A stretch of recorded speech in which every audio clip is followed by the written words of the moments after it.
Hello friends, मैं रिनी मिश्रा एक बार फिर से आप सभी का स्वागत करती हूँ अपने इस ऑनलाइन प्लेटफॉर्म पे जिसका नाम है रिनी एकेडमी।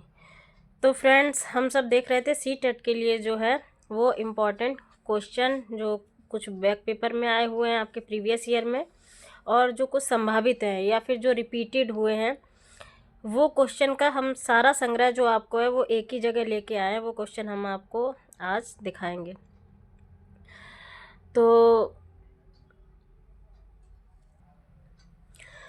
तो आप इस मैराथन क्लास में आप पार्ट 1 देख चुके हैं। अब हम आपको पार्ट 2 दे रहे हैं, जिसमें कोशिश होगी कि अधिक से अधिक क्वेश्चन हिंदी के आपको दिए जाएं। जो वीडियो आप 1 से 2 बार देखेंगे तो आपके 10 से 15 क्वेश्चन इससे आपको मिलेंगे ही मिलेंगे। चलिए शुरू करते हैं आप अपना आज का ये सेशन। तो देखिए, हमारा पहला प्रश्न है, आपको पता है कि सी टेट में जो है वो लैंग्वेज फर्स्ट के अंतर्गत जो हिंदी है वो आती है, जो कि हमारा पार्ट 3 में होता है। अब चलिए हम शुरू करते हैं। क्वेश्चन जो है 1 है, वो भाषा सभी विषयों के डैश में है। 4 ऑप्शन है, पहला अध्यायों, दूसरा केंद्र, तीसरा प्रारंभ और चौथा पढ़ने। तो आंसर जो है इसका वो आपको हो जाएगा दूसरा केंद्र। तो मतलब क्या हुआ कि भाषा सभी विषयों के केंद्र में है। मतलब देखिए, भाषा सभी विषयों के केंद्र में होती है क्योंकि किसी भी विषय को समझने के लिए भाषा एक महत्वपूर्ण जो है वो माध्यम होती है। भाषा के अभाव में ना तो विचार विनिमय की प्रक्रिया के पूर्ण किया जा सकता है, साथ ही विषयगत जानकारी को भी प्राप्त करना कठिन कार्य होता है। इसीलिए क्या है कि भाषा सभी विषयों का जो है केंद्र में होती है। भाषा से न केवल विषयगत जानकारी प्राप्त होती है, बल्कि इसके माध्यम से हमारा संवेगात्मक विकास होता है। भाषा के माध्यम से मानव अपने सृजनात्मक विचार का जमा पहना मतलब कि मानव अपने सृजनात्मक विचारों का जामा पहनाकर साहित्य का निर्माण करता है, बल्कि अन्य विषयों की जानकारी के लिए भी भाषा माध्यम का जो है वो कार्य करती है। तो भाषा सभी विषयों के लिए जो है वो केंद्र में है। चलिए दूसरा क्वेश्चन देखते हैं। दूसरा क्वेश्चन है, कविता का एक निश्चित अर्थ होता है जिसे सभी विद्यार्थियों को पढ़ाना चाहिए। इस कथन के बारे में आप मानते हैं कि पहला ऑप्शन है, सभी विद्यार्थी अपने अनुभव और परिवेश में ही कविता समझते हैं। दूसरा, कवि ने कविता एक अर्थ में लिखी जिसे हर विद्यार्थी को समझना चाहिए। तीसरा, अलग अलग अर्थ समझने से पढ़ने की प्रक्रिया बाधित होती है। चौथा, किसी कविता को एक निश्चित अर्थ के साथ पढ़ना चाहिए। ये 4 ऑप्शन है। इसमें जो आपका आंसर है वो हो जाएगा दूसरा, कि सभी विद्यार्थी अपने अनुभव और परिवेश में ही कविता समझते हैं। देखिए, कविता का एक निश्चित अर्थ है, सभी विद्यार्थी अपने अनुभव और परिवेश में ही कविता का अर्थ समझते हैं। तो आपका यही ऑप्शन हो जाएगा पहला। चलिए अगला क्वेश्चन देखते हैं। अगला क्वेश्चन है हमारा,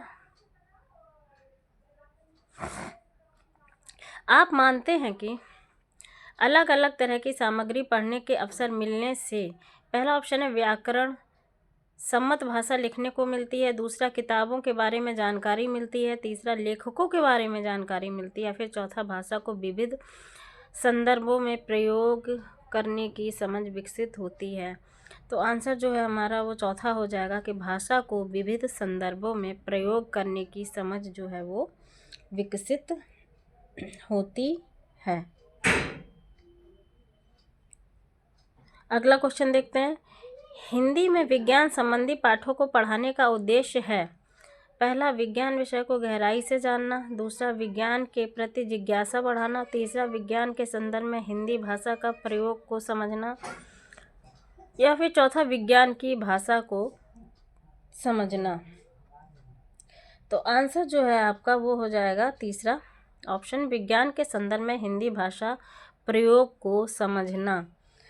देखिए, हिंदी में विज्ञान संबंधी पाठों को पढ़ाने का मुख्य उद्देश्य जो है वो विज्ञान, प्रौद्योगिकी, चिकित्सा एवं अभियांत्रिकी विषयों में पाठ्यक्रम सामग्री का हिंदी में विकास एवं हिंदी में विज्ञान की लोकप्रिय करना एवं विज्ञान संचार को प्रोत्साहन देना है। ठीक है, तो इसी संदर्भ में आपका आंसर ये सही होगा। अगला क्वेश्चन देखते हैं। अगला क्वेश्चन है कि लेखन क्षमता के आकलन के लिए पहला ऑप्शन व्याकरण सम्मत भाषा को देखना होगा, दूसरा अर्थपूर्ण वाक्यों और संदर्भों को देखना होगा, या फिर तीसरा लिखावट की सफाई और सुंदरता को जांचना होगा, या फिर चौथा अभिव्यक्ति विचारों को जांचना होगा।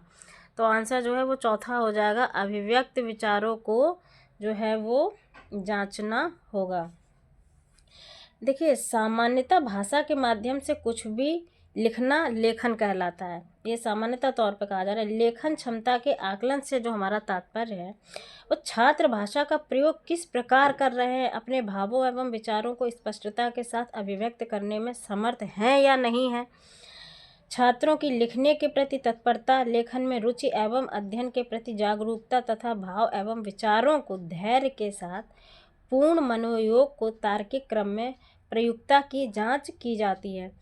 अभिव्यक्ति की दृष्टि से वाक्य रचना के अभ्यासों का विशेष महत्व है। ज्ञात विषयों पर प्रश्नों के उत्तर लिखवाना, उत्तर देकर उन पर प्रश्नों की रचना करना, वाक्य के विविध रूपों का अभ्यास, एक रूप से दूसरे रूप में वाक्य परिवर्तन, वाक्य का प्रारंभिक अंश देखकर शेष की पूर्ति करना, अर्थात बालक की जो तर्क शक्ति है उसका जांच करना भी होता है। इसीलिए लेखन क्षमता का जो आकलन है वो अभिव्यक्ति विचार। देखिए, अभी आपका जो जीआईसी मेंस है, आपको पता होगा कि इस बार आपका पहली बार जो एग्ज़ाम पैटर्न है उसमें बदलाव हुआ है।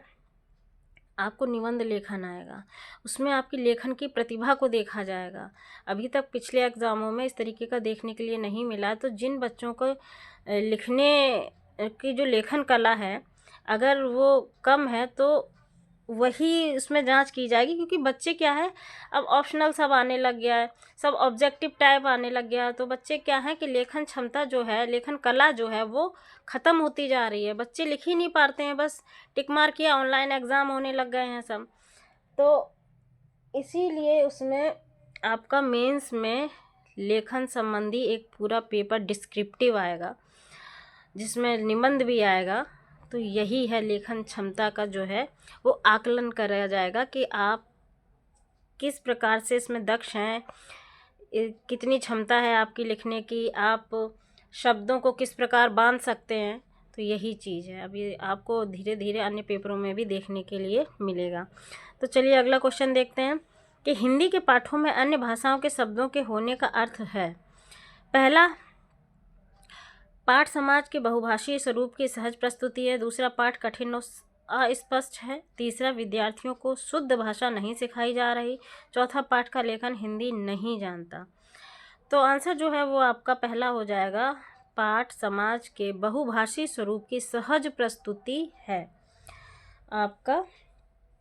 देखिए, बहुभाषिकता बच्चे की अस्मिता का निर्माण करते हैं। बहुभाषिकता क्षमता, संज्ञानात्मक वृद्धि, सामाजिक सहिष्णुता, विस्तृत चिंतन और बौद्धिक उपलब्धियों के स्तर को जो है वो बढ़ाती है ना। भिन्न भिन्न भाषाओं के प्रयोग से सभी छात्रों का एक दूसरे की भाषा समझने का जो है वो अवसर मिलता है। आजकल हम आपको बताएं, अभी हम भी देखिए एग्ज़ाम की तैयारी कर रहे हैं, तो उसमें हम जो रिसेंटली जो एग्ज़ाम हुए हैं अलग अलग, जैसे आर ओ एल टी हुआ, जीआईसी और DSSS भी हुआ, EMRS हुआ, इन सब के प्री हुए हैं। तो मैंने इन प्री में पेपर जो देखा, मैंने देखा कि आपको अलग स्टेट के जो लोकल लैंग्वेज में जो भाषा प्रयोग की जाती है, वहाँ की जो लोकल चीज़ होती हैं उनको किस नाम से पुकारते हैं, तो उस प्रकार के भी क्वेश्चन यहाँ पे देखने के लिए मिले। तो इससे ये बहुभाषिकता को जो है वो प्रकट करती है।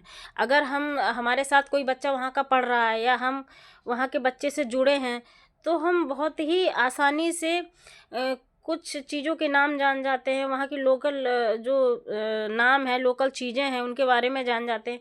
जैसे पेड़ पौधे ही हैं, हमारे यहाँ पेड़ पौधे ही कहते हैं, मतलब हमारे यहाँ का मतलब जैसे यूपी साइड में, पर आपका झारखंड साइड है, उधर आपका बिहार साइड है, उसको गाछ बोलते हैं। यहाँ के लोग गाछ नहीं समझ रहे हैं। और इससे संबंधित मैंने प्रश्न देखा, बच्चे मुझसे पूछ रहे हैं कि ये गाछ क्या होता है, ये गाछ होता क्या है।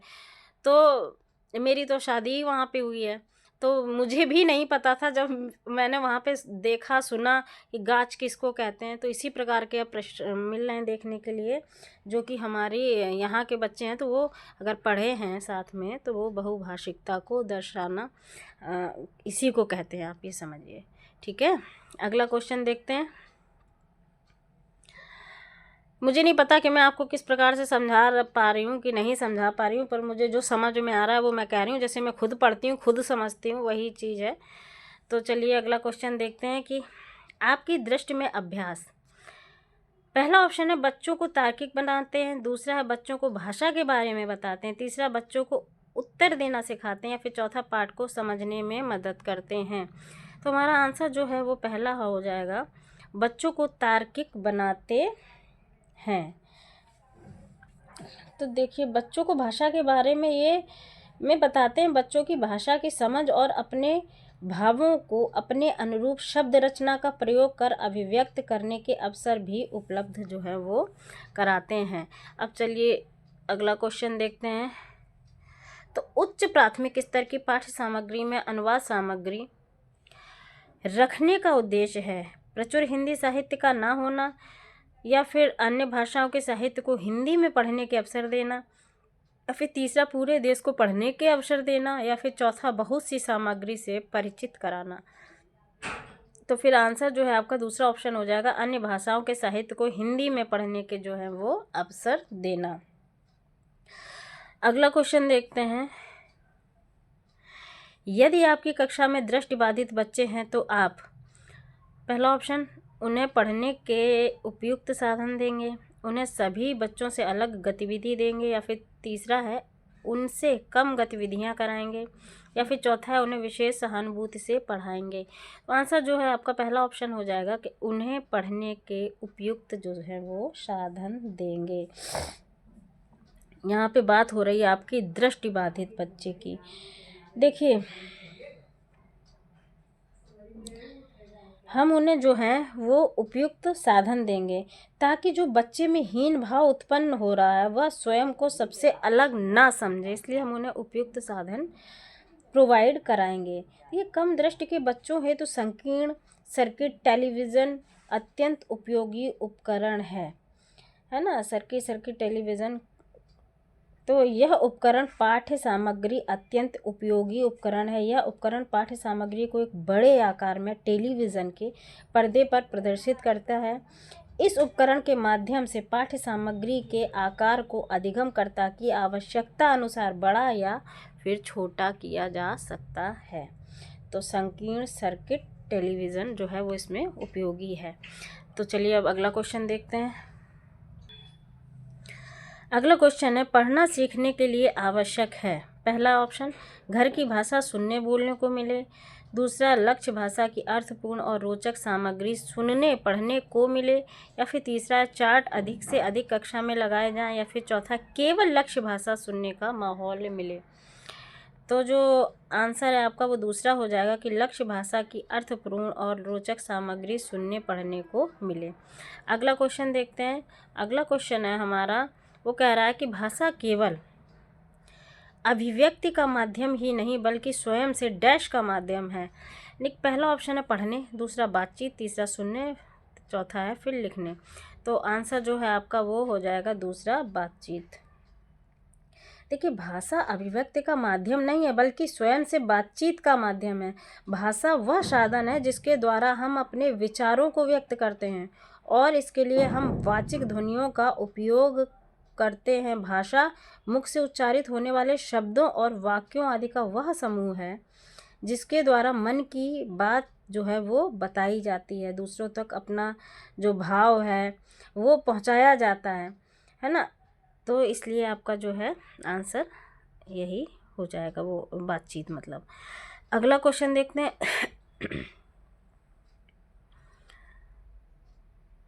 लड़के होकर रोते हैं, यह कथन। पहला ऑप्शन है भाषा को अध्यापकों की दृष्टि से पढ़ने को बाध्य होता है, दूसरा भाषा को जेंडर की दृष्टि से पढ़ने को बाध्य करता है, या फिर तीसरा है भाषा को व्याकरण की दृष्टि से पढ़ने को बाध्य करता है, या फिर चौथा है भाषा को बच्चों की दृष्टि से पढ़ने को बाध्य करता है। तो यहाँ आपका आंसर जो है वो दूसरा ऑप्शन हो जाएगा, भाषा को जेंडर की दृष्टि से पढ़ने को बाध्य करता है कि नहीं आप लड़के हो, आपको रोना नहीं है, आप लड़कियां रोती हैं, ये आपको जो है वो जेंडर को जो है वो प्रदर्शित करता है ना। क्योंकि लड़के होकर रोते हो या कथन भाषा को जेंडर दृष्टि से पढ़ने के लिए जो है वो बाध्य करता है, क्योंकि आज भी हमारे समाज को पुरुष प्रधान समाज कहा जाता है, अर्थात आज भी जेंडर भिन्नता देखने को जो है हमारे देश में मिलती है। जैसे लड़की है ज़्यादा पढ़ लिख कर क्या करेगी, वहीं पुरुष को भाषा के माध्यम से महत्व अधिक दिया जाता है और स्त्री को कम। तो ये क्वेश्चन आपको उम्मीद है कि अच्छे से समझ में आई होगी इसकी जो व्याख्या है। चलिए अगला देखते हैं। देखिए क्वेश्चन आपको जेंडर से एक आता ही आता है, भले थोड़ा सा घुमा के पूछ दें पर जेंडर से एक क्वेश्चन आएगा। चलिए अब अगला क्वेश्चन है कि कहानी के संदर्भ में कौन सा कथन उपयुक्त लगता है। पहला ऑप्शन, कहानी में शुरुआत होना आवश्यक है। दूसरा, कहानी में शुद्ध भाषा होना आवश्यक है। तीसरा, कहानी में कथानक का होना आवश्यक है। चौथा, कहानी में संवाद होना आवश्यक है। तो देखिए आंसर जो है आपका वो तीसरा ऑप्शन हो जाएगा कि कहानी में कथानक का होना जो है वो आवश्यक है। भाई देखिए कथानक मतलब होना आवश्यक, क्योंकि कहानी में रोचकता, प्रभाव तथा वक्ता एवं श्रोता या कहानीकार एवं पाठक के बीच ये जो यथोचित संबद्धता बनाए रखने के लिए जो है ये तत्व जो है वो माना गया है। कथा, वस्तु, पात्र, चरित्र चित्रण, कथोपकथन अथवा संवाद, देश काल अथवा वातावरण, भाषाशैली, उद्देश्य। कथानक कहानी के पात्रों के द्वारा किए गए उनके विचारों की अभिव्यक्ति को संवाद अथवा कथोपकथन कहते हैं। संवाद के द्वारा पात्रों के मानसिक अंतर्द्वंद एवं अन्य मनोभावों को प्रकट किया जाता है, जो पाठक को कहानी से जोड़ने का जो है वो कार्य करते हैं। इसीलिए कथानक का होना जो है वो कहानी में कंपलसरी है, इम्पोर्टेंट है ना। तो ये आपका आंसर होगा। अगला क्वेश्चन देखते हैं कि एक भाषा के अध्यापक को बच्चों में, पहला ऑप्शन है अलंकारिक भाषा प्रयोग की समझ विकसित करने पर बल देना चाहिए। दूसरा, विविध संदर्भों में भाषा प्रयोगों की क्षमता विकसित करने पर बल देना चाहिए। या फिर तीसरा, शुद्ध भाषा प्रयोग की क्षमता विकसित करने पर बल देना चाहिए। फिर चौथा है भाषा सिद्धांतों की समझ विकसित करने पर बल देना चाहिए।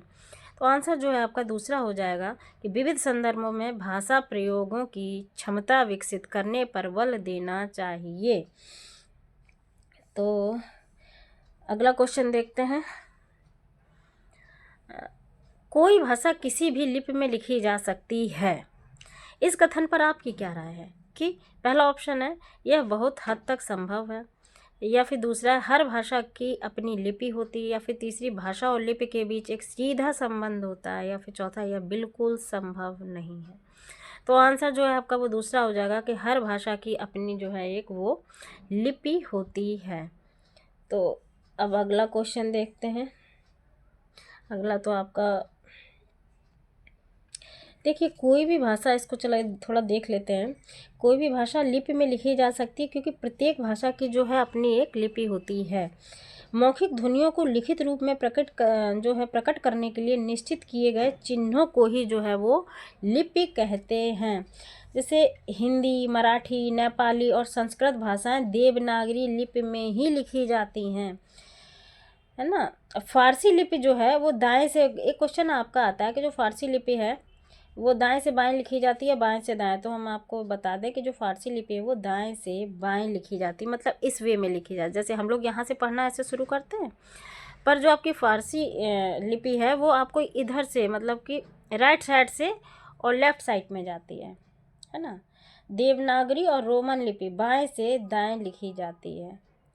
देवनागरी के साथ साथ एक रोमन लिपि जो होती है वो आपकी बाएं से दाएं, यानी कि इसी प्रकार जैसे हिंदी है इसी प्रकार से लिखी जाती है। तो चलिए अब अगला क्वेश्चन देख लेते हैं, जिसमें कि हमारा है पैरा यानी कि गद्यांश।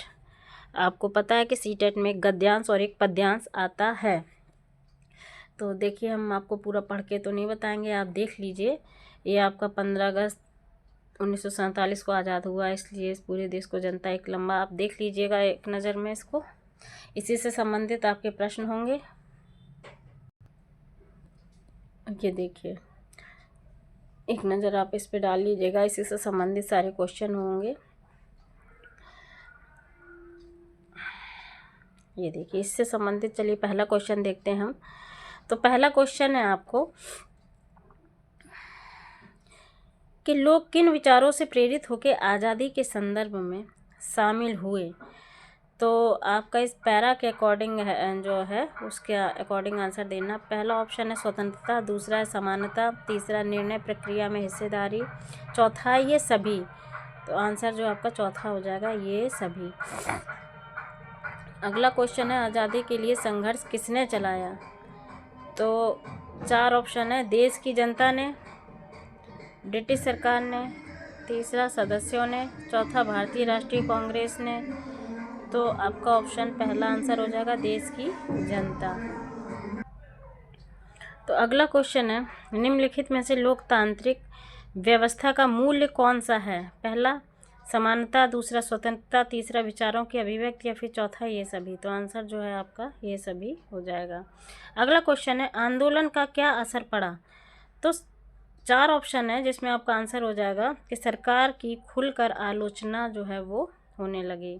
अगला क्वेश्चन देखते हैं। तो अगला क्वेश्चन है हमारा, कांग्रेस की क्या मांग थी। 4 ऑप्शन है, विधायिका में चुने हुए सदस्य हों, दूसरा अंग्रेजों भारत छोड़ो, या फिर तीसरा आज़ादी दो, या फिर चौथा भारतीय पुरजोर विरोध करें। तो आंसर जो है आपका पहला हो जाएगा, ऑप्शन विधायिका में चुने हुए सदस्य हों। ये आपका जो है पूरा साफ साफ जो है आपका गद्यांश में दिया हुआ है, बहुत इजीली आप ये लाइन पढ़ के 1-2 बार निकाल सकते हैं आंसर। अगला है, सबसे सटीक सार्थक वाक्य चुनिए। संघर्ष मनुष्य को उजाड़ता है, पहला ऑप्शन, दूसरा संघर्ष मनुष्य को भटकाता है, या फिर तीसरा संघर्ष मनुष्य को निखारता है, या फिर चौथा संघर्ष मनुष्य को सफलता दिलाता है। आंसर आपका चौथा हो जाएगा, संघर्ष मनुष्य को सफलता दिलाता है। अगला क्वेश्चन है, खुलेआम शब्द का सबसे सार्थक प्रयोग है। पहला ऑप्शन है, खुलेआम बरसात हो रही थी, या फिर दूसरा खुलेआम बुराइयां हो रही थी, या फिर तीसरा खुलेआम नाक बज रही थी, या फिर चौथा खुलेआम नगाड़े बज रहे थे। तो आंसर आपका चौथा हो जाएगा, खुलेआम नगाड़े बज रहे थे। अगला क्वेश्चन है, दबाव शब्द का प्रयोग कहाँ पर होगा। पहला हवा का कम हो गया, भीड़ भाड़ डैश से था, या फिर तो आंसर जो है आपका पहला ऑप्शन होगा, हवा का डैश कम हो गया।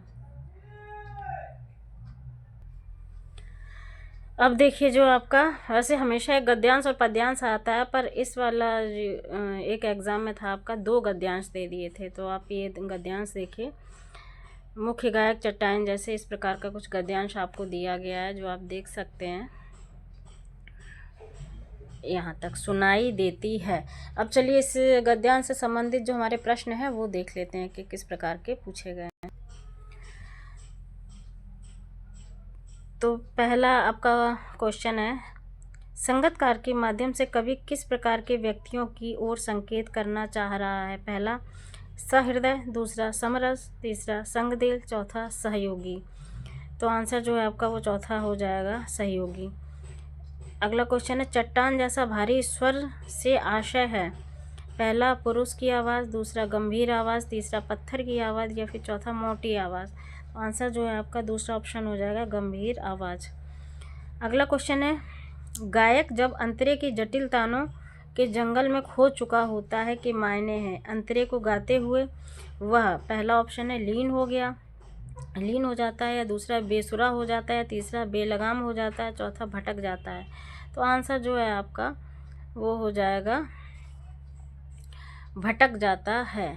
अगला क्वेश्चन देखते हैं। तो अगला क्वेश्चन है हमारा, अनहद शब्द से द प्रत्यय उपसर्ग प्रत्यय से क्वेश्चन पूछा गया है।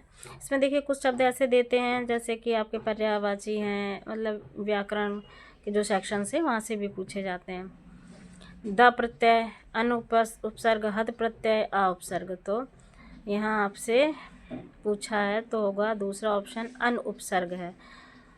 जैसे होता है ना 22 उपसर्ग होते हैं, तो 22 उपसर्ग में किस प्रकार से होते हैं, प्रपरा, अपसम, अनु, अवनिश, निर्दुष, दुर्वी, यांगनी, सु, प्रतिपर, उप। तो उसी में के अंतर्गत एक अन प्रत्यय भी आता है। अगला क्वेश्चन देखते हैं, राख जैसा कुछ गिरता हुआ का अर्थ है। चार ऑप्शन है, पहला ऊंचा स्वर, दूसरा उदास स्वर, तीसरा भयभीत स्वर, चौथा बुझता हुआ स्वर। तो चौथा ऑप्शन हो जाएगा बुझता हुआ स्वर। अगला क्वेश्चन है आपका, संगतकार का अर्थ है। चार ऑप्शन है, गायक के साथ रहने वाला, दूसरा गायक के साथ गाने वाला, तीसरा गायक को बिखरने से बचाने वाला, चौथा गायक का साज उठाने वाला। तो आंसर जो है आपका कौन सा था, हाँ दूसरा हो जाएगा, गायक के साथ गाने वाला। चलिए अब अगला क्वेश्चन देख लेते हैं। अगला क्वेश्चन है, ढांढस बांधना का अर्थ है आशीर्वाद देना या आज्ञा देना या रक्षा सूत्र बांधना या तसल्ली देना। तो इसका अर्थ जो है वो होता है तसल्ली देना, यानी कि आपका जो ऑप्शन 4 है वो सही होगा। चलिए अब अगला क्वेश्चन देख लेते हैं। देखिए इस प्रकार का एक पद्यांश दिया है जिसमें आपको 91 से लेकर 96 के बीच जो क्वेश्चन है वो इसी पद्यांश से ही सॉल्व करने हैं। देखिए, माँ तुम्हारा ऋण बहुत है, इस प्रकार का ये पद्यांश है जो आप देख लीजिएगा। मैं एक दिखा देती हूँ, इससे संबंधित जो क्वेश्चन है वो चलिए देख लेते हैं। तो पहला क्वेश्चन है कि चाहता हूँ देश की धरती तुझे कुछ और भी दूँ। कथन में कुछ और से तात्पर्य है कि कुछ ऐसा दिया जाए जो, पहला ऑप्शन है ऋण चुकाने से बढ़कर हो, दूसरा थाल में दी जाने वाली भेंट से अच्छा हो, या फिर तीसरा बलिदान से भी बढ़कर हो, या फिर चौथा ब्याज चुकाने से बेहतर है। तो आंसर जो है आपका वो पहला हो जाएगा, बलिदान से भी बढ़कर हो। अगला क्वेश्चन है आपका, अकिंचन का अर्थ है। तो पहला है ऋणी, दूसरा है अति निर्धन, तीसरा है बेसहारा, या फिर चौथा है परम दुखी। तो आंसर जो है आपका हो जाएगा अति निर्धन, अकिंचन का अर्थ। अगला क्वेश्चन है, बलिदान शब्द से बना विशेषण है। तो पहला ऑप्शन है प्रबलदानी, दूसरा बलिदानी, तीसरा बलवान, या फिर चौथा आत्मबली। तो आंसर जो है आपका दूसरा ऑप्शन हो जाएगा बलिदानी। अगला देखते हैं क्वेश्चन, माँ संबोधन किसके लिए है?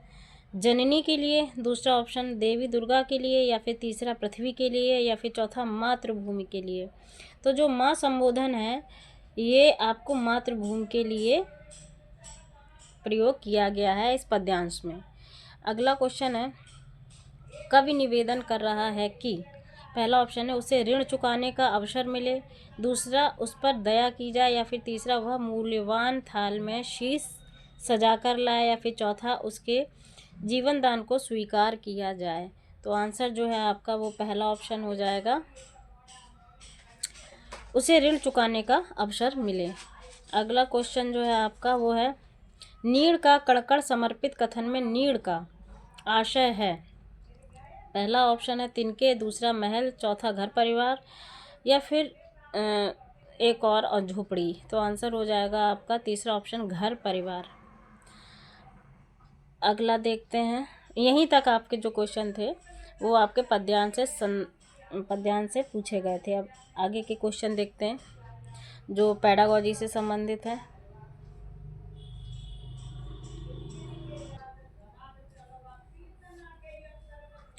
बच्चे अपने चारों ओर लिखित सामग्री का जितना उपयोग होते देखेंगे उतना ही लिखित भाषा के प्रति उनकी समझ सहज रूप से बनती चली जाएगी। उपरोक्त कथन का निहितार्थ है। पहला ऑप्शन है बच्चों की पाठ्य पुस्तकों में बहुत से पाठ होने चाहिए, या फिर दूसरा बच्चों को अपने इर्द गिर्द विज्ञापन, होर्डिंग्स, कैलेंडर, बाल साहित्य, सूचियाँ आदि लिखने पढ़ने के अवसर मिलते रहने चाहिए, या फिर तीसरा बच्चों को गृह कार्य में लेखन संबंधी कार्य ही देना चाहिए, या फिर चौथा बच्चों को श्याम पाठ लिखे हुए तथ्य अपनी कॉपी में लिखने के अधिकाधिक अवसर देने चाहिए। तो देखिए आंसर जो है आपका वो दूसरा ऑप्शन हो जाएगा कि बच्चों को अपने इर्द गिर्द विज्ञापन, होर्डिंग, कैलेंडर, बाल साहित्य, सूचियाँ आदि देखने पढ़ने के अवसर मिलते रहने चाहिए। अगला क्वेश्चन देखते हैं कि भाषा अर्जन, ये भाषा अर्जन के बारे में कौन सा कथन सही है? पहला ऑप्शन है यह सहज होता है, यह परिवार में होता है, या यह कठिन होता है, या फिर चौथा ऑप्शन है यह विद्यालय में ही होता है। तो आंसर जो है आपका वो पहला होगा, यह सहज होता है। अगला क्वेश्चन है, निम्नलिखित में से किस स्थिति में आप कहेंगे कि पठन हो रहा है? ये आपको 4 स्थितियाँ बताई गई हैं। पहला है अनुमान के साथ भाव ग्रहण, दूसरा है उचित गति एवं प्रवाह, तीसरा प्रत्येक शब्द का सही उच्चारण, या फिर चौथा है ध्वनि का उतार चढ़ाव। तो आंसर जो है आपका वो पहला ऑप्शन हो जाएगा, अनुमान के साथ साथ भाव ग्रहण। अगला क्वेश्चन हम देखते हैं। तो अगला क्वेश्चन है, उच्च प्राथमिक स्तर पर हिंदी भाषा की पाठ्य पुस्तक में हिंदीतर भाषाओं की रचनाओं को भी स्थान देने का मुख्य उद्देश्य है। चलिए देखते हैं भाई क्या उद्देश्य बताया गया है। पहला ऑप्शन है अन्य भाषाओं के व्याकरण से परिचित कराना, दूसरा अन्य भाषाओं के उत्कृष्ट साहित्य से परिचित कराना, या फिर तीसरा अन्य भाषाओं के रचनाकारों से परिचित कराना, या फिर चौथा अन्य भाषाओं के साथ तुलना करना। तो आंसर जो है आपका वो दूसरा हो जाएगा, अन्य भाषाओं के उत्कृष्ट साहित्य से जो है वो परिचित कराना। अगला क्वेश्चन देखते हैं हम। तो अगला क्वेश्चन है, बच्चों की सशक्त लेखन क्षमता का परिचायक है। पहला ऑप्शन है सुंदर लिखावट, दूसरा अलंकारिक भाषा, तीसरा सशक्त वाक्य विन्यास, चौथा मौलिक विचार। तो आंसर जो है आपका वो चौथा हो जाएगा, ऑप्शन मौलिक विचार। अगला देखते हैं, मुहावरे और लोकोक्तियाँ सीखने सिखाने का एक महत्वपूर्ण उद्देश्य है। तो भाई क्या महत्वपूर्ण उद्देश्य है? तो पहला ऑप्शन है मुहावरे एवं लोकोक्तियों का सुचिंतित प्रयोग करना, दूसरा मुहावरे एवं लोकोक्तियों का निर्माण करना, तीसरा मुहावरे एवं लोकोक्तियों का अर्थ बताना, या फिर चौथा कोश से मुहावरा एवं लोकोक्तियों का अर्थ देखना। आंसर जो है आपका वो पहला हो जाएगा, मुहावरे एवं लोकोक्तियों का सुचिंतित प्रयोग करना।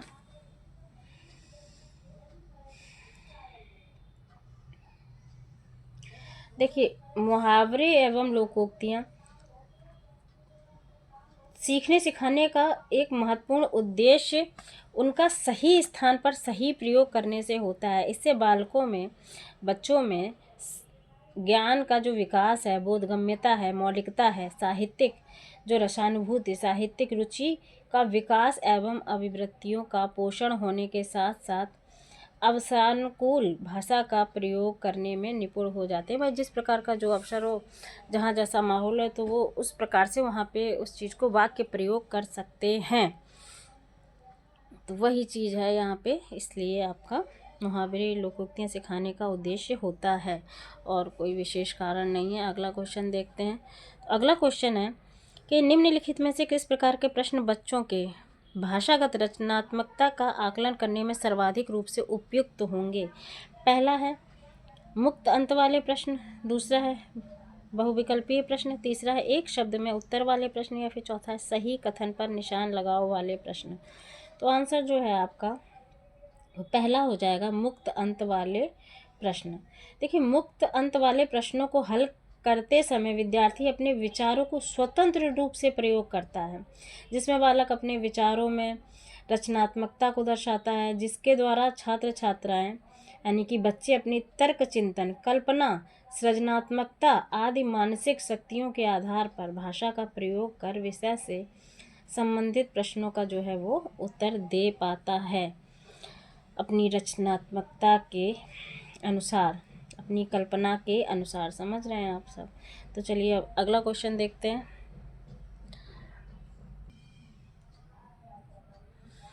तपस्या 7वीं कक्षा में विभिन्न संदर्भों में पृथ्वी, वसुधा और भूमि शब्दों के प्रयोगों की तरफ बच्चों का ध्यान आकर्षित करती है।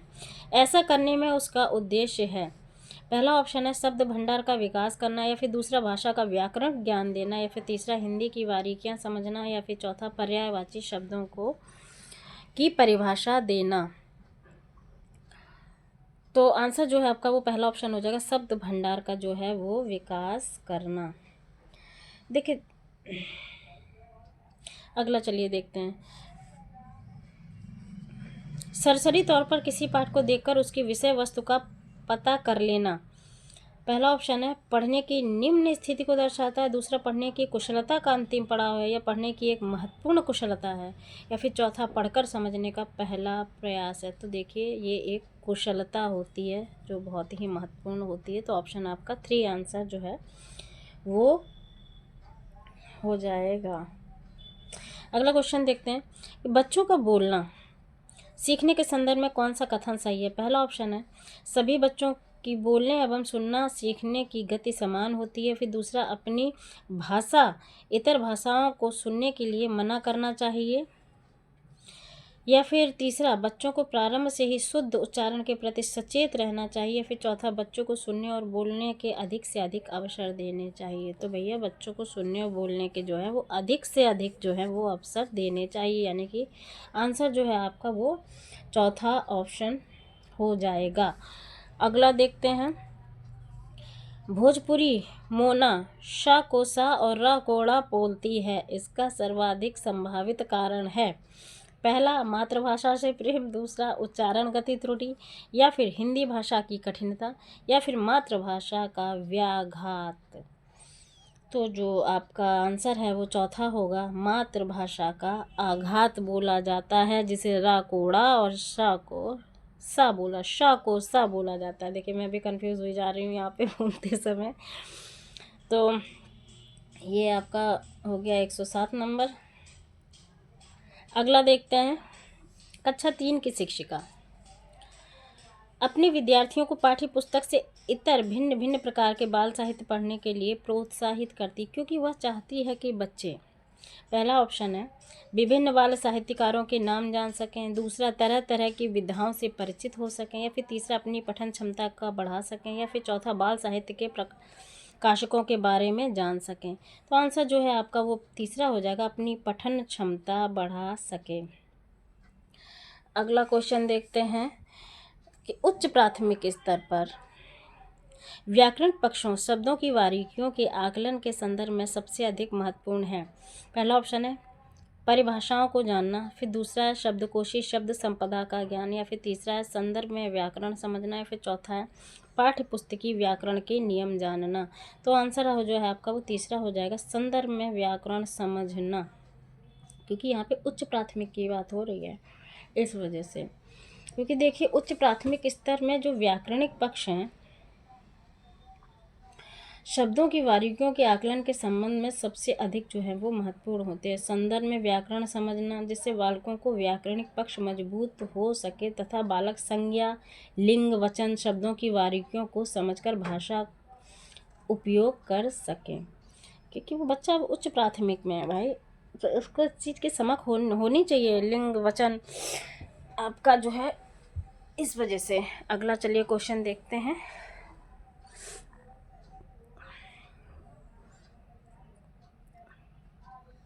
आपने अपने विद्यार्थियों को एक प्रश्न दिया,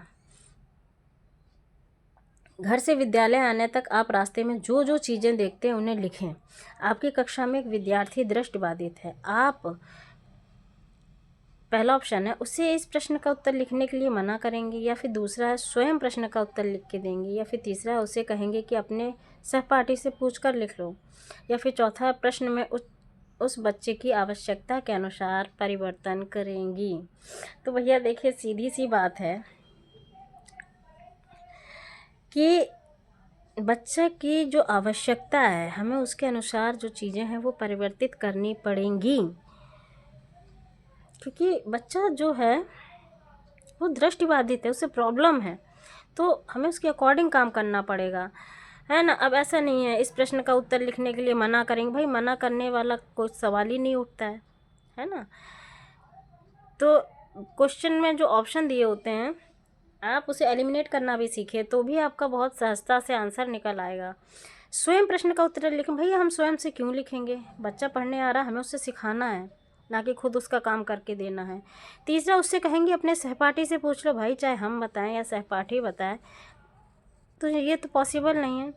उस बच्चे की आवश्यकता क्या है, उसे कहाँ प्रॉब्लम आ रही है, हम उस प्रॉब्लम को दूर करेंगे, उसके अकॉर्डिंग उसमें बदलाव करके बच्चे की सहायता कर सकते हैं कि हाँ आप ऐसे करो ऐसे कर लोगे, तो इसके आवश्यकता अनुसार परिवर्तन जो है वो करेंगे। चलिए अगला क्वेश्चन देखते हैं।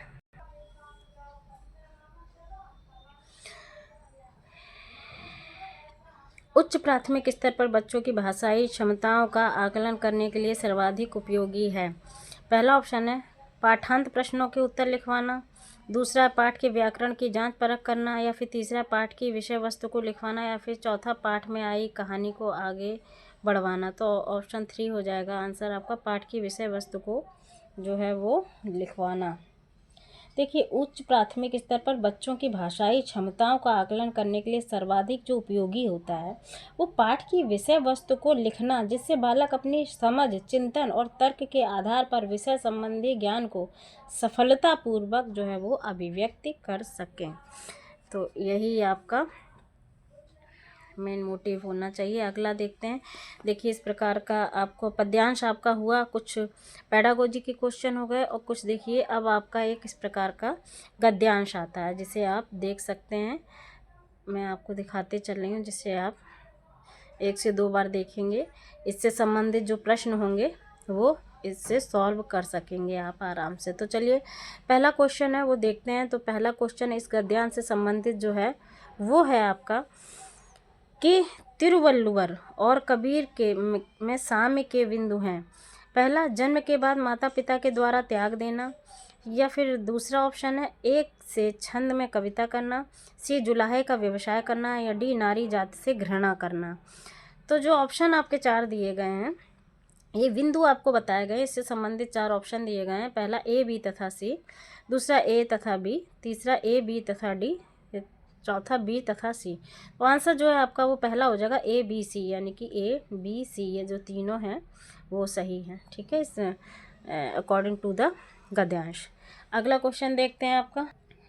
अगला क्वेश्चन आपका जो है वो कह रहा है कि नारी जाति से घृणा करने वाले सन्यासी के विचार तिरुवल्लुवर ने कैसे बदले।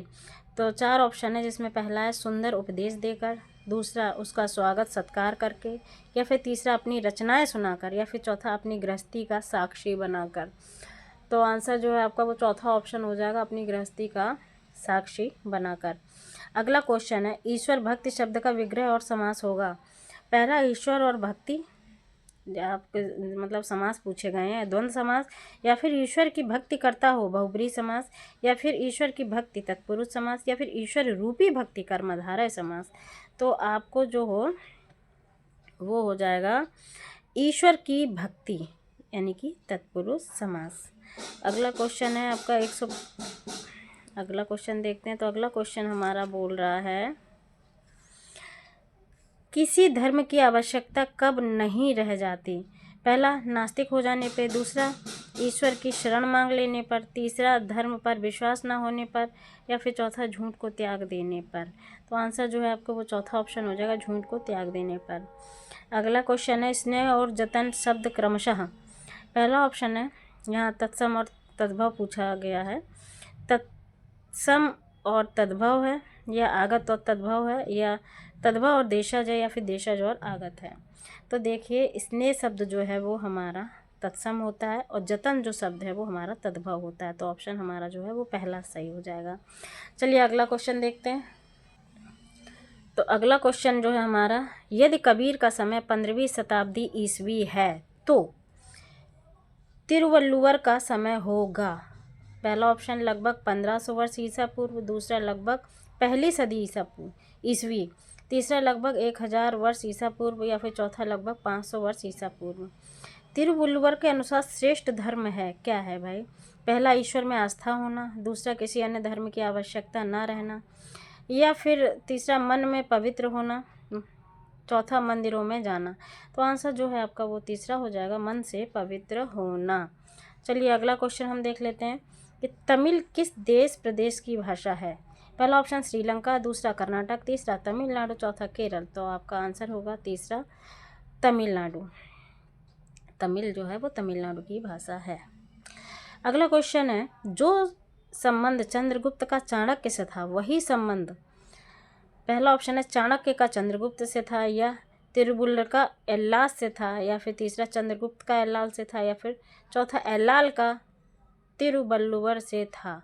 तो आंसर जो है वो चौथा ऑप्शन हो जाएगा आपका, एल्लाल का तिरुवल्लुवर से था।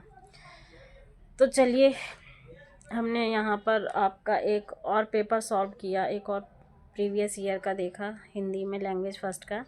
अब चलिए आगे के क्वेश्चन देखते हैं।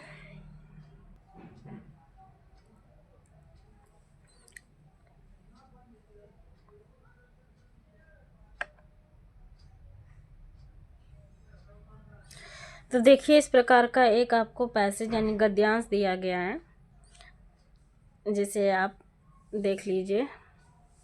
कभी सोचा है भारत में कितने प्रकार के वाद्य यंत्र प्रचलित हैं? ये वाद्य यंत्र से संबंधित है। और देख लीजिए आप, ये वाद्य यंत्र से संबंधित जो है आपका गद्यांश। देखिए माध्यम वाद्य यंत्र भी हैं। वेदों उल्लिखित वाद्य यंत्रों के प्रमाण हड़प्पा सभ्यता से। इस प्रकार से ये कुछ गद्यांश है जो आपका चीनी संस्कृत में भी विद्यमान रही है, यहाँ तक आपका है। चलिए अब इससे संबंधित जो प्रश्न है वो देख लेते हैं।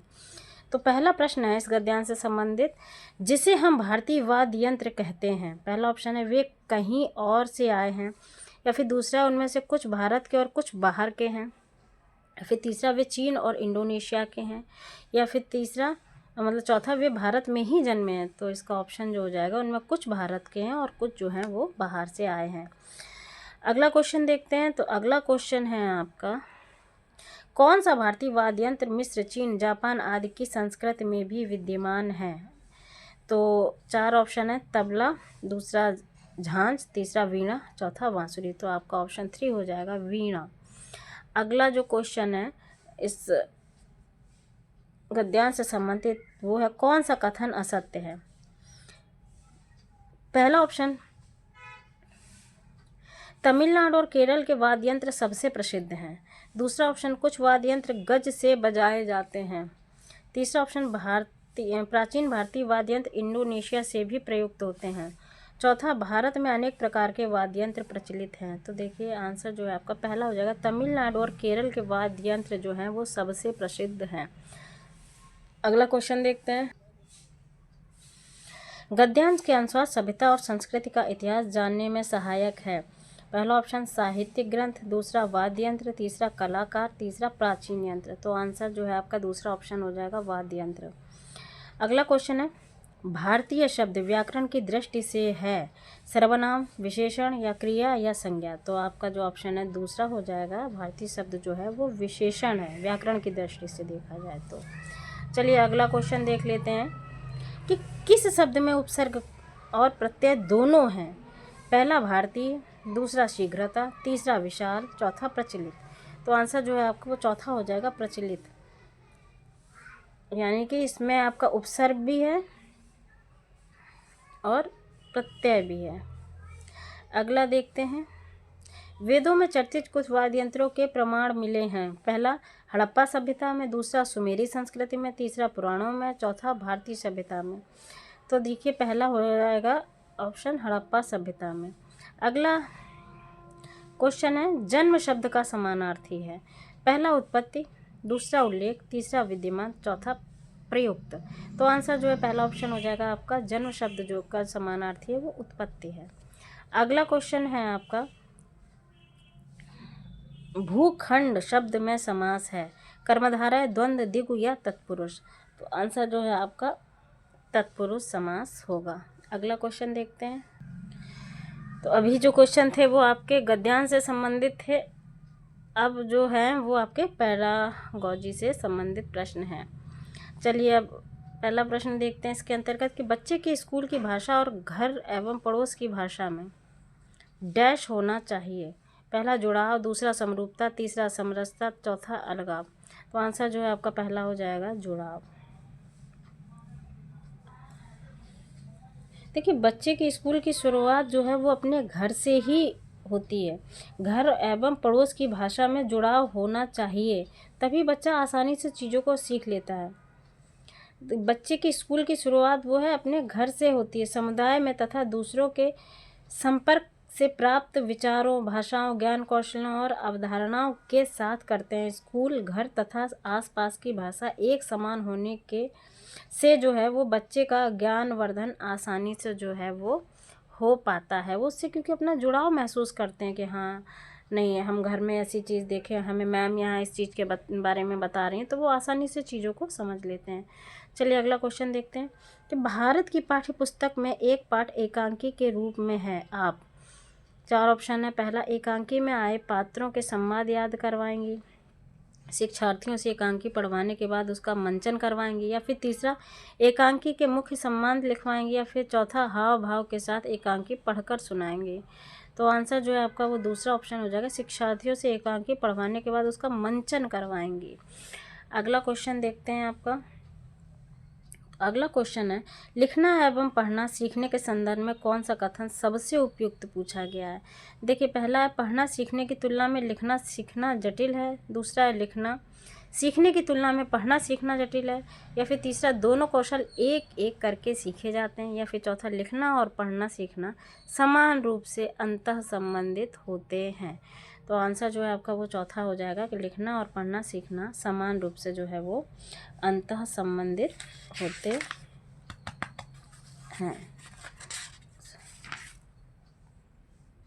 देखिए, बालक अक्षरों को पहचानता है और लिखने के अभ्यास के द्वारा उसे आत्मसात करता है। लिखना और पढ़ना अंतः संबंधित होते हैं। जिसे लिखना आता है उसे पढ़ना भी आता है, और जिसे पढ़ना आता है उसे लिखना भी आता है। तो इस प्रकार से ये संबंध रखते हैं। अगला है क्वेश्चन आपका कि द्वितीय भाषा सीखने में सबसे कम महत्वपूर्ण है। पहला ऑप्शन है अभिभावक से प्राप्त प्रोत्साहन, दूसरा भाषा की परीक्षा, तीसरा अभिवृत्ति, चौथा शिक्षक का रवैया। तो आंसर जो है आपका दूसरा ऑप्शन हो जाएगा, भाषा की परीक्षा। भाषा की परीक्षा तथा शिक्षक का रवैया तथा अभिभावक के से जो प्राप्त प्रोत्साहन है, ये अन्य महत्वपूर्ण कारण होते हैं। अगला क्वेश्चन है, पद्य गद्य और नाटक हमारी डैश संवेदना को धार प्रदान करने के साथ साथ हमारे जीवन के डैश पहलू को समृद्ध करते हैं। पहला भाषिक सौंदर्यात्मक, दूसरा भाषिक ज्ञानात्मक, तीसरा संस्कृत साहित्य, चौथा सांस्कृतिक भौतिक। तो आंसर जो है आपका वो तीसरा हो जाएगा, सांस्कृतिक साहित्य। देखो, गद्य भाषा शिक्षण में गद्य महत्वपूर्ण स्थान रखता है। दैनिक जीवन में विचारों के आदान प्रदान तथा जो दैनिक व्यवहार व्यापार कार्य की दृष्टि से भी गद्य का जो है वो महत्व है। व्यक्ति के सभी सामाजिक व व्यक्तिगत क्रियाकलाप गद्य के माध्यम से ही चलते हैं भाई। पद्य, अब बात अगर हम पद्य की करें तो पद्य के अध्ययन से व्यक्ति में सौंदर्यानुभूति जो होती है वो सौंदर्य की अनुभूति और रागात्मकता का जो है वो है विकास होता है। अतः पद्य एक आनंदमय रचना है। कविता यानी कि पद्य कल्पना शक्ति के विकास की दृष्टि से जो है वो अत्यंत महत्वपूर्ण है। अब चलिए अगला क्वेश्चन देखते हैं। अगला क्वेश्चन हमारा, कोई एक भाषा डैश, ये देखिए लिपि से संबंधित है। अभी पिछला भी हमने आपको एक क्वेश्चन लिपि से संबंधित कराया था, ये दोनों प्रीवियस ईयर से ही हैं। लिपियों में लिखी जा सकती है, हाँ उसमें थोड़ा फेरबदल हो सकता है। पहला 3, दूसरा सभी, तीसरा सीमित, चौथा 1। आंसर जो है आपका वो 1 हो जाएगा।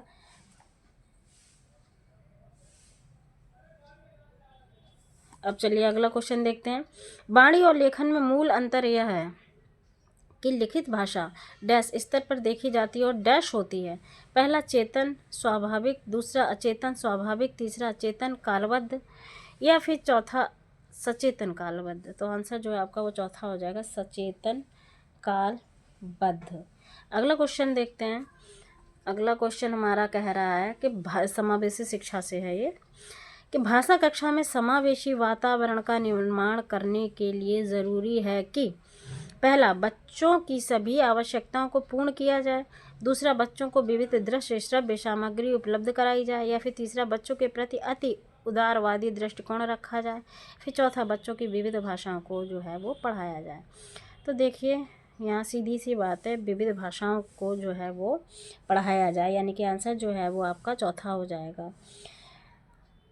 देखिए, अगर हम बात करें समावेशी शिक्षा के बारे में, जिसे हम इंक्लूसिव एजुकेशन के नाम से जानते हैं, तो जब शारीरिक और मानसिक रूप से बाधित बच्चों को सामान्य बच्चों के समान शिक्षा अवसर प्रदान किए जाते हैं, असमर्थ बालकों को सामाजिक व सांस्कृतिक रूप से समाज से जोड़ा जाता है या जोड़ना, असमर्थ बच्चों की समस्या का पता लगाकर उनका निवारण करना, बच्चों में जागरूकता की जो भावना है उसका विकास करना, और सभी बच्चों को शिक्षित करके देश की मुख्य धारा से जो है वो जोड़ना, सभी बच्चों की भ्रांतियों को दूर करना, बच्चों को जो है वो आत्मनिर्भर बनाना।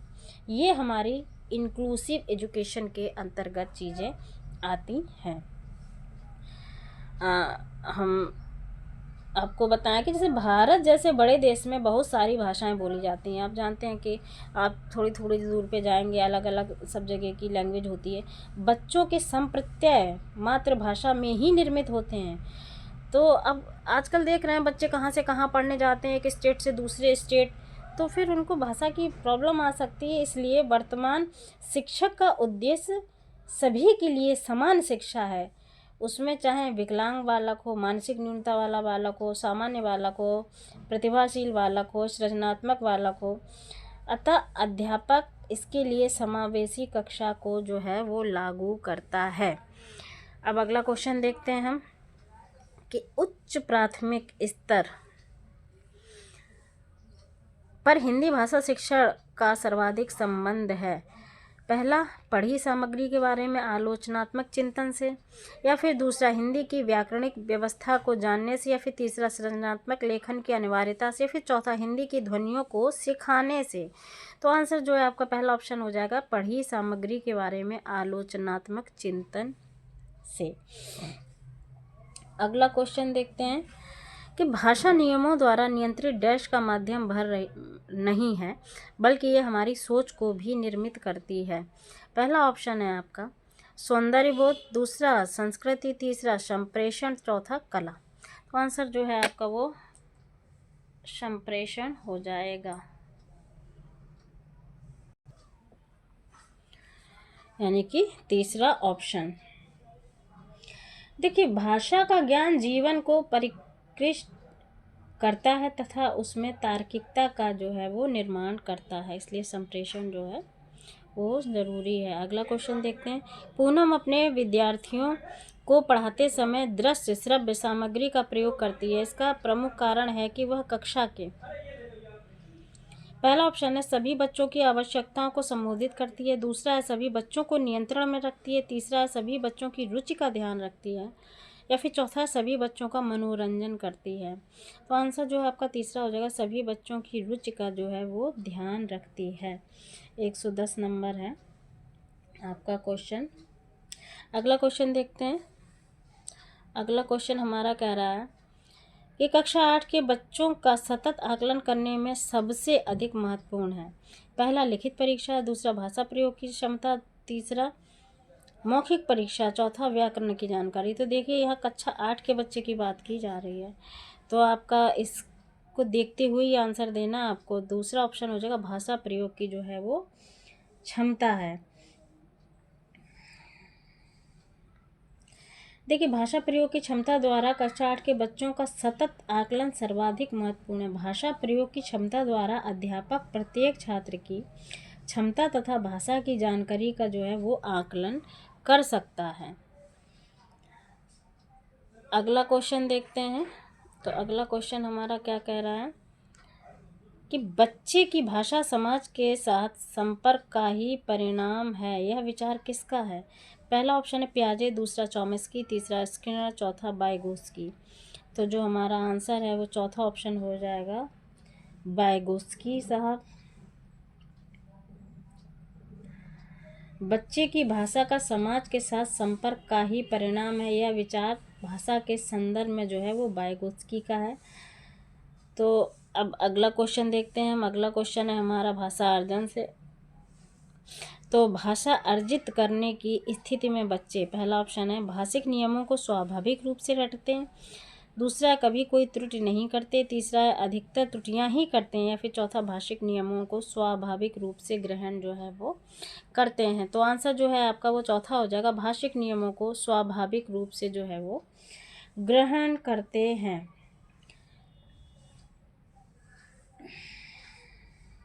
अगला क्वेश्चन देखते हैं।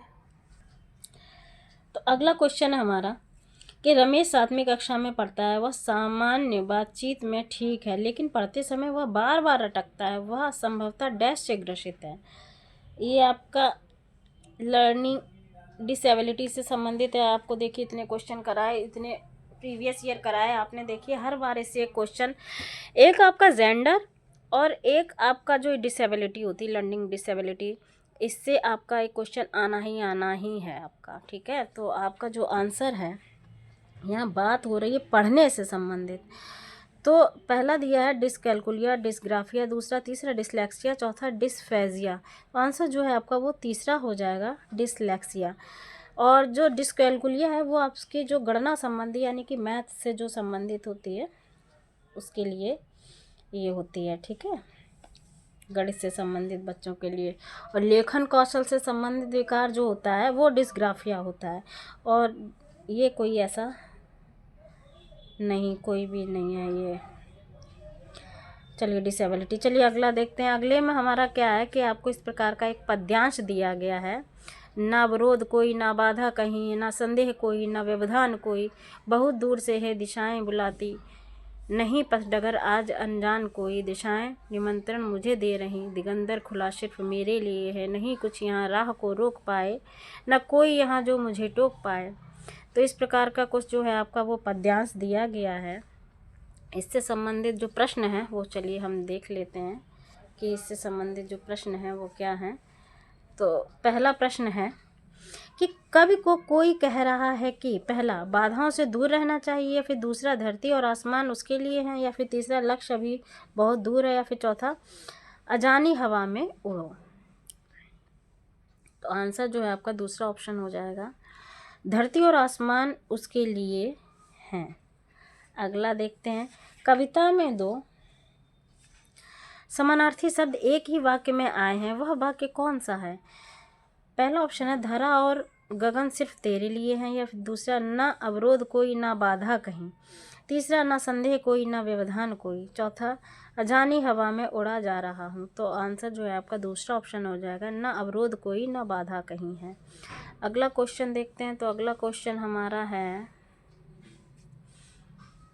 कवि को कौन निमंत्रण दे रहा है? पहला दिशाएं, दूसरा हवा, तीसरा गगन, चौथा दिगंतर। तो आंसर आपका पहला हो जाएगा, दिशाएं कवि को निमंत्रण जो है वो दे रही हैं।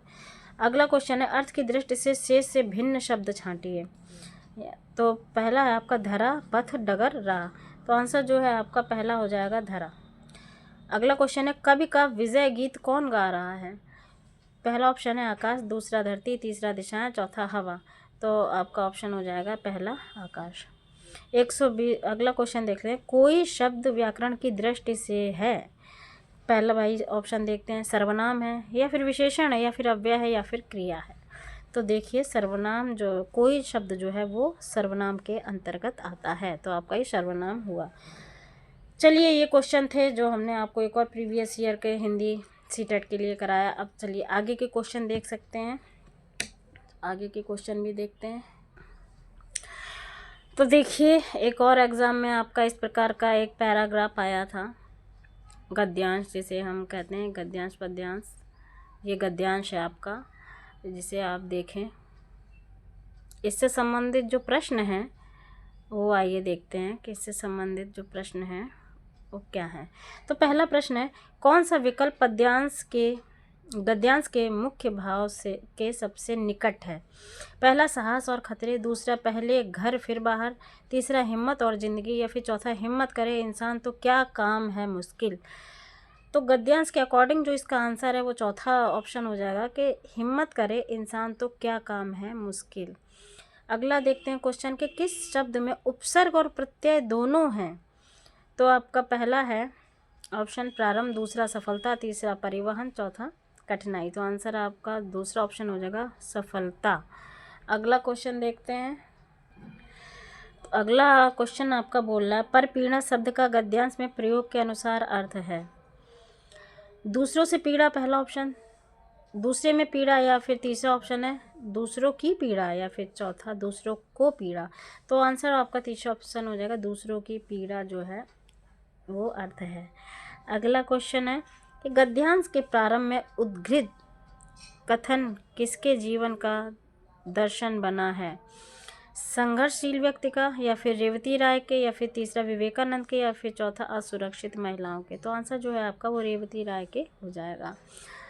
अगला क्वेश्चन है, रेवती राय की कैब सेवा मूलतः किसके लिए है? पहला ऑप्शन है कामकाजी महिलाओं के लिए, दूसरा ऑप्शन है महानगरों के लिए, तीसरा ऑप्शन है ज़रूरतमंद लोगों के लिए, या फिर चौथा मुंबई के निवासियों के लिए? तो आंसर हो जाएगा आपका पहला, कामकाजी महिलाओं के लिए।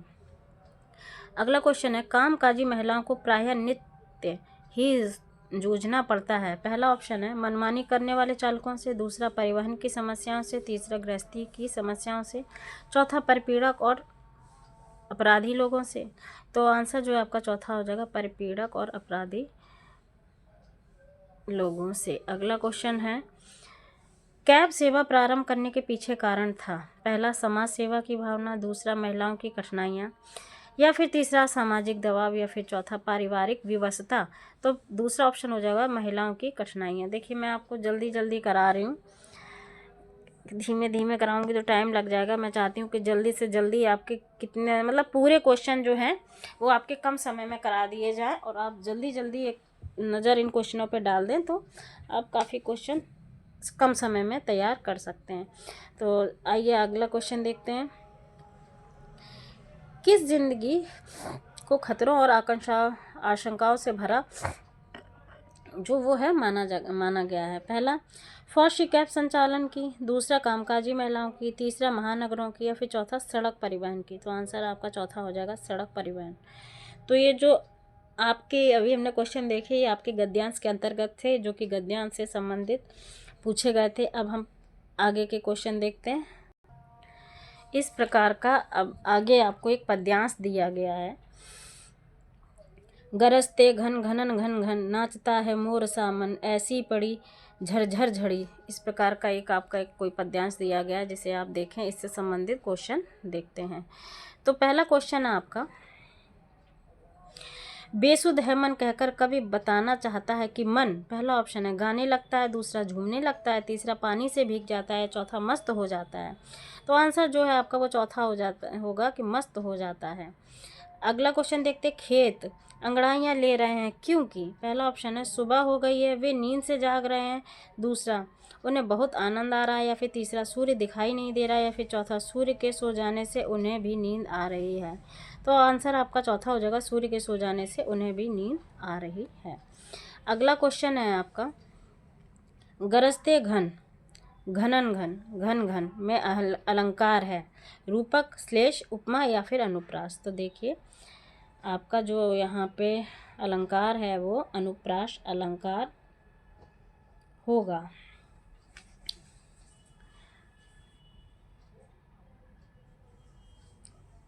हम देख सकते हैं यहाँ पे कि यहाँ पे घा जो है वर्ण है उसकी आवृत्ति हो रही है, तो जहाँ पे वर्णों की आवृत्ति हो बार बार आए वहाँ पे अनुप्रास अलंकार होता है। अगला क्वेश्चन देखते हैं कि मन की उपमा किससे दी गई है?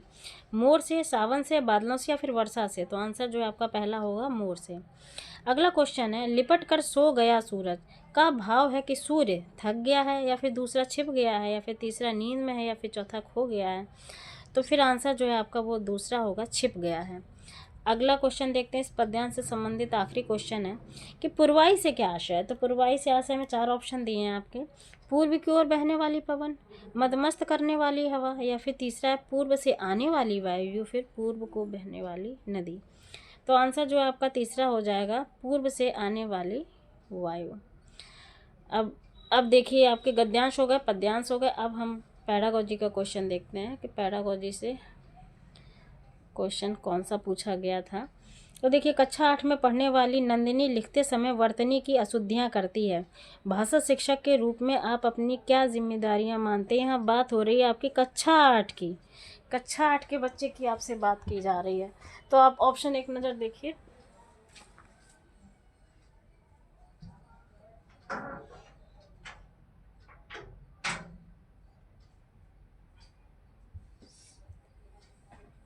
तो आपका जो आपने देखा होगा तो आंसर जो है आपका वो पहला हो जाएगा ऑप्शन, कि नंदिनी को ऐसे अवसर प्रदान करना कि वह स्वयं उसमें सुधार करे।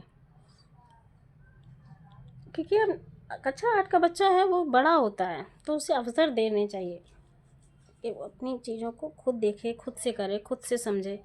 चलिए अगला क्वेश्चन देख। उच्च प्राथमिक स्तर पर मुहावरे लोकोक्तियों के शिक्षण के संबंध में आपके लिए सर्वाधिक महत्वपूर्ण है। ये देखिए, अभी पहले भी इस प्रकार का एक क्वेश्चन आया था। तो इसमें 4 ऑप्शन दिए गए हैं आपके। पहला है मुहावरे लोकोक्तियों का वाक्यों में प्रयोग करना। दूसरा है अधिक से अधिक मुहावरे लोकोक्तियों के प्रयोग द्वारा भाषा को अलंकारिक बनाना। तीसरा, संदर्भ अनुसार मुहावरे लोकोक्तियों के प्रयोग को समझना और उनका प्रयोग करना। फिर चौथा, मुहावरे लोकोक्तियों का अर्थ समझने का प्रयत्न करना। आंसर आपका तीसरा हो जाएगा कि संदर्भ अनुसार मुहावरे लोकोक्तियों प्रयोग को समझना और उनका प्रयोग करना। ये अभी हमने पहले इसका आपको व्याख्या भी बताई थी। अगला क्वेश्चन देखते हैं कि निम्नलिखित में से कौन सा प्रश्न संदर्भ में व्याकरण शिक्षण को पुष्ट करता है। तो पहला है घर घर पुनरुक्त शब्द युग में है, इसी तरह के 2 और शब्द युग्म बताएं। दूसरा है घर घर पुनरुक्त शब्द युग्म में है, दिए गए शब्द समूह में ऐसे शब्द युग्म छांटिए। तीसरा, घर घर शब्द युग्म का प्रयोग करते हुए 2 वाक्य बनाइए। तो देखिए आंसर जो है आपका वो चौथा ऑप्शन हो जाएगा। घर घर आपकी ही चर्चा है, वाक्य में घर शब्द की पुनरावृत्ति से अर्थ पर क्या प्रभाव पड़ता है। अगला क्वेश्चन देखते हैं। अगला क्वेश्चन है आपका, एक मिनट। उच्च प्राथमिक स्तर पर हिंदी भाषा की पाठ्य पुस्तक का निर्माण करते हुए आपके लिए सबसे कम महत्वपूर्ण है। यहाँ कम की बात हो रही है। पहला, समृद्ध हिंदी साहित्य की छटा का प्रदर्शन। दूसरा, भाषाई क्षमताओं को बढ़ावा देने के अभ्यास। तीसरा, समस्त व्याकरणिक बिंदुओं का समावेश। चौथा, भाषा की विविध छटाओं को समेटने वाले पाठ। तीसरा आंसर है आपका ऑप्शन, समस्त व्याकरणिक बिंदुओं का जो है वो समावेश। अगला क्वेश्चन देखते हैं। तो अगला क्वेश्चन हमारा बोल रहा है कि किसी रचना के बारे में स्वतंत्र राय बनाने का आत्मविश्वास विकसित करने के लिए आवश्यक है। कवि और कविता बोध। दूसरा, साहित्य बोध और ऐतिहासिक बोध। तीसरा, साहित्य बोध और छंद बोध। चौथा, भाषा बोध और साहित्य बोध। तो आंसर जो है आपका वो चौथा हो जाएगा, भाषा बोध और साहित्य बोध। अगला क्वेश्चन है आपको कि बच्चों के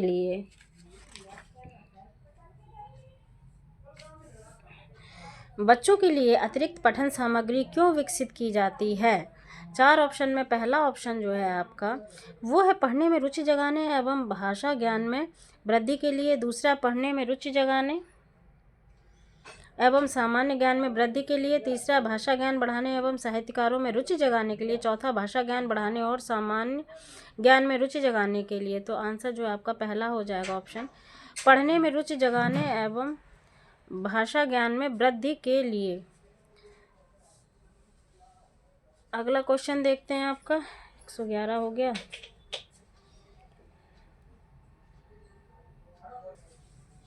तो देखिए, पठन कौशल जिसमें स्वर वाचन और मौन वाचन, किसी विषय वस्तु को पढ़कर उसके अर्थ को समझने की क्षमता पठन कौशल जो है वो कहलाता है। पाठ्य पुस्तक में दिए गए चित्र, उनका परिवर्तित रूप, मॉडल, समाचार पत्र आदि भी पठन सामग्री के रूप में है वो प्रयोग किए जाते हैं ताकि छात्र को नवीन ज्ञान जो है वो मिल सके, इसलिए ये सब प्रयोग में लाए जाते हैं। अगला क्वेश्चन देखिए। अगला क्वेश्चन है, उच्च प्राथमिक स्तर पर भाषा शिक्षण का एक महत्वपूर्ण उद्देश्य है। तो महत्वपूर्ण उद्देश्य आपका 4 ऑप्शन है। भाषा की नियमबद्ध प्रकृति को पहचानना, या फिर दूसरा, भाषा के अलंकारिक रूप को पहचानना, या फिर तीसरा, भाषा के व्याकरण को कंठस्थ करना, या फिर चौथा, साहित्यिक विधाओं में रचना करना। तो आंसर जो है आपका पहला ऑप्शन हो जाएगा, भाषा की नियमबद्ध प्रकृति जो है उसको पहचानना। तो जो पियाजे के अनुसार अगर हम बात करें, पियाजे के अनुसार बच्चों का संज्ञानात्मक विकास 4 चरण में होता है। बच्चों का जो विकास है, संज्ञानात्मक विकास की बात हो रही है, वो हमारा 4 चरणों में होता है। प्रत्येक चरण में बच्चों के सोचने समझने की क्षमता जो है वो अलग होती है। नियमों का एक ऐसा समूह जो भाषा को व्यवस्थित बनाए व्याकरण कहलाता है। अतः आवश्यक है कि भाषा को व्यवस्थित बनाए रखा जाए, जिसके लिए कुछ नियम है ताकि भाषा को समझना एवं दूसरों तक पहुंचाना सरल हो जाए। इसी व्यवस्था को व्याकरण के रूप में समझा जा सकता है। अगला देखते हैं। अगला क्वेश्चन है कि विभिन्न कार्य क्षेत्रों से जुड़ी प्रत्युक्तियों की विद्यार्थियों को परिचित कराया जाना चाहिए। इस कथन में प्रयुक्ति से तात्पर्य है, पहला ऑप्शन है आपका विभिन्न भाषा उदाहरण, दूसरा है विशिष्ट भाषा प्रयोग, तीसरा है भाषा के नियम, या फिर चौथा शब्दों की व्युत्पत्ति। तो आंसर जो है आपका वो हो जाएगा दूसरा, विशिष्ट भाषा प्रयोग। देखो, प्रयुक्ति एक विशिष्ट नियम, विधि या सूत्र या ट्रिक होती है, जिसे हम लोग ट्रिक कहते हैं, कुछ ट्रिक की चीज़ बताइए, ट्रिक के माध्यम से कैसे जाने, वही है जो विभिन्न कार्य क्षेत्रों के विद्यार्थियों को नियमों से परिचित कराया जाता है। इस विधि को विशिष्ट प्रयोग विधि भी जो है वो कहा जाता है। अगला क्वेश्चन देखते हैं। भाषा शिक्षा की किस विधि में मातृभाषा को मध्यस्थ नहीं रखा जाता? पहला व्याकरण विधि, दूसरा सूत्र विधि, तीसरा अनुवाद विधि, या फिर चौथा प्रत्यक्ष विधि। तो आंसर जो होगा आपका प्रत्यक्ष विधि हो जाएगा। अगला क्वेश्चन है, भाषा शिक्षण के संदर्भ में किसी शिक्षक के लिए सर्वाधिक महत्वपूर्ण है? पहला पाठ्यचर्या सहगामी क्रियाओं का आयोजन करना, दूसरा भाषा प्रयोग के अधिक अवसर प्रदान करना, या फिर तीसरा निर्धारित पाठ्यक्रम को पूरा करना या परीक्षा का आयोजन करना। देखिए, हमने आपको बताया था कि पहले तो एलिमिनेट करना सीखिए। परीक्षा का आयोजन, देखिए परीक्षा ही एक सिर्फ उद्देश्य नहीं होता। निर्धारित पाठ्यक्रम को पूरा करना, भाई नहीं हमको सिर्फ सिलेबस ही पूरा कराना है, हमारी ड्यूटी, ऐसा भी नहीं है। पाठ्यचर्या सहगामी क्रियाओं को आयोजन करना, सिर्फ सहगामी क्रियाओं की अगर बात हो रही है तो वो भी नहीं। भाषा प्रयोग के अधिक अवसर, अधिक से अधिक अवसर देंगे तो हम चीज़ों को देखेंगे अच्छे से, ये सर्वाधिक महत्वपूर्ण होता है। इस तरीके इजीली आपका आंसर निकल जाएगा। अगला देखते हैं। तो अगला आपका क्वेश्चन है, सतत आकलन का उद्देश्य यह जानता है कि, पहला ऑप्शन है बच्चे कैसे सीखते हैं, दूसरा बच्चे क्यों नहीं सीखते, तीसरा बच्चों ने कितना सीखा, चौथा बच्चों ने क्या सीखा। तो आंसर जो आपका पहला ऑप्शन हो जाएगा, बच्चे कैसे सीखते हैं। अगला क्वेश्चन है, जब शिक्षिका पूछती है कि हम भी सफल होंगे, इस वाक्य में भी लगने से अर्थ में क्या अंतर आता है? तो इसका आशय है कि शिक्षिका बच्चों को, पहला ऑप्शन है अवलोकन क्षमता के अवसर देना चाहती है, दूसरा भाषा की बारीकियां समझाना चाहती है, फिर तीसरा व्याकरण सिखाना चाहती है, फिर चौथा परीक्षा के लिए तैयार करना चाहती है। तो आंसर जो है आपका दूसरा ऑप्शन हो जाएगा, भाषा की जो है वो बारीकियां समझाना चाहती है। अगला देखिए, किसी वाक्य में भी, में, भी, ही, हो जैसे अनेक निपात शब्दों के बारे में जानकारी छात्र को प्राप्त हो रही है, तो इसका तात्पर्य यह है कि छात्र व्याकरण के नियमों से तो परिचित है, भाषा की बारीकियां समझने लगा है। निपात शब्द, भाई क्या होता है निपात शब्द? शब्द के पीछे, यानी कि पीछे बल लगाने का काम करते हैं। जैसे राम ही लिख रहा है, तुम तो कल जयपुर जाने वाले हो, मनीष अभी तक यहीं है। समझ रहे हैं? इस तरीके के जो निपात शब्द होते हैं उनका प्रयोग के बारे में पूछा गया है। आशा है आपको समझ में आ रहा होगा। अगला क्वेश्चन देखिए। तो अगला क्वेश्चन हमारा है कि हिंदी के व्याकरण शिक्षक के रूप में आपके लिए सबसे कम महत्वपूर्ण है। तो यहाँ सबसे कम की पूछा गया है कि भाषा प्रयोग की क्षमता का विकास, पहला ऑप्शन है, दूसरा व्याकरणिक नियमों की जानकारी, या फिर तीसरा भाषा कौशलों का ज्ञान, या फिर चौथा संवैधानिक मूल्यों की जानकारी। तो आंसर जो है आपका चौथा हो जाएगा, संवैधानिक मूल्यों की जानकारी। अगला देखते हैं, साहित्य की किस विधा के शिक्षण में सस्वर पाठन सर्वाधिक अपेक्षित है? पहला आत्मकथा, दूसरा संस्मरण, तीसरा एकांकी, चौथा जीवनी। आंसर जो है आपका वो एकांकी हो जाएगा। देखिए, एकांकी विधा है, विधा के शिक्षण में सस्वर पठन सर्वाधिक होता है। शिक्षण की दृष्टि से एकांकी का अत्यधिक महत्व है। इनसे शिक्षक प्रक्रिया में जो है वो सरसता आती है। एकांकी की कथा किसी एक स्थान की होती है। इनके द्वारा किसी घटना या चरित्र को रंगमंच पर दिखाकर आसानी से समझाया जा सकता है। साथ ही एकांकी के माध्यम से जीवन के विविध पक्षों की जो है वो जानकारी मिलती है। अब चलिए अगला क्वेश्चन देख लेते हैं। तो अगला क्वेश्चन है हमारा कि उच्च प्राथमिक स्तर पर हिंदी भाषा में अभिव्यक्ति परखने के लिए आप किस प्रश्न को सर्वाधिक महत्वपूर्ण समझते हैं? पहला, लोकगीत संस्कृत से परिचायक होते हैं, इस कथन पर अपने विचार व्यक्त कीजिए। दूसरा, आंखों पर पर्दा पड़ना मुहावरे का वाक्य प्रयोग कीजिए। तीसरा, सेना के पार्क को क्यों घेर लिया? या फिर चौथा, लेखक ने ऐसा क्यों कहा कि ताज़ा बर्फ धोखा देने वाला होता है? तो आंसर जो है आपका दूसरा हो जाएगा, आंखों पर पर्दा पड़ना मुहावरे का वाक्य प्रयोग कीजिए। देखिए, क्योंकि यहाँ पे उच्च प्राथमिक स्तर की बात हो रही है, तो उच्च प्राथमिक स्तर पर हिंदी भाषा में अभिव्यक्ति परखने के लिए सर्वाधिक महत्वपूर्ण है कि बच्चे को मुहावरे तथा लोकोक्तियों का प्रयोग करने के लिए दिए जाएं, क्योंकि उच्च प्राथमिक स्तर पर छात्रों की तर्क शक्ति, रचनात्मकता एवं सृजनात्मकता शक्ति का विकास जो है वो भली प्रकार से किया जा सके। मुहावरे तथा लोकोक्तियों का प्रयोग करने से छात्र विषय तथा आशय दोनों को सरलतापूर्वक समझ जाते हैं। तो ये आपका हो गया। चलिए अब आगे के क्वेश्चन देखते हैं। देखिए,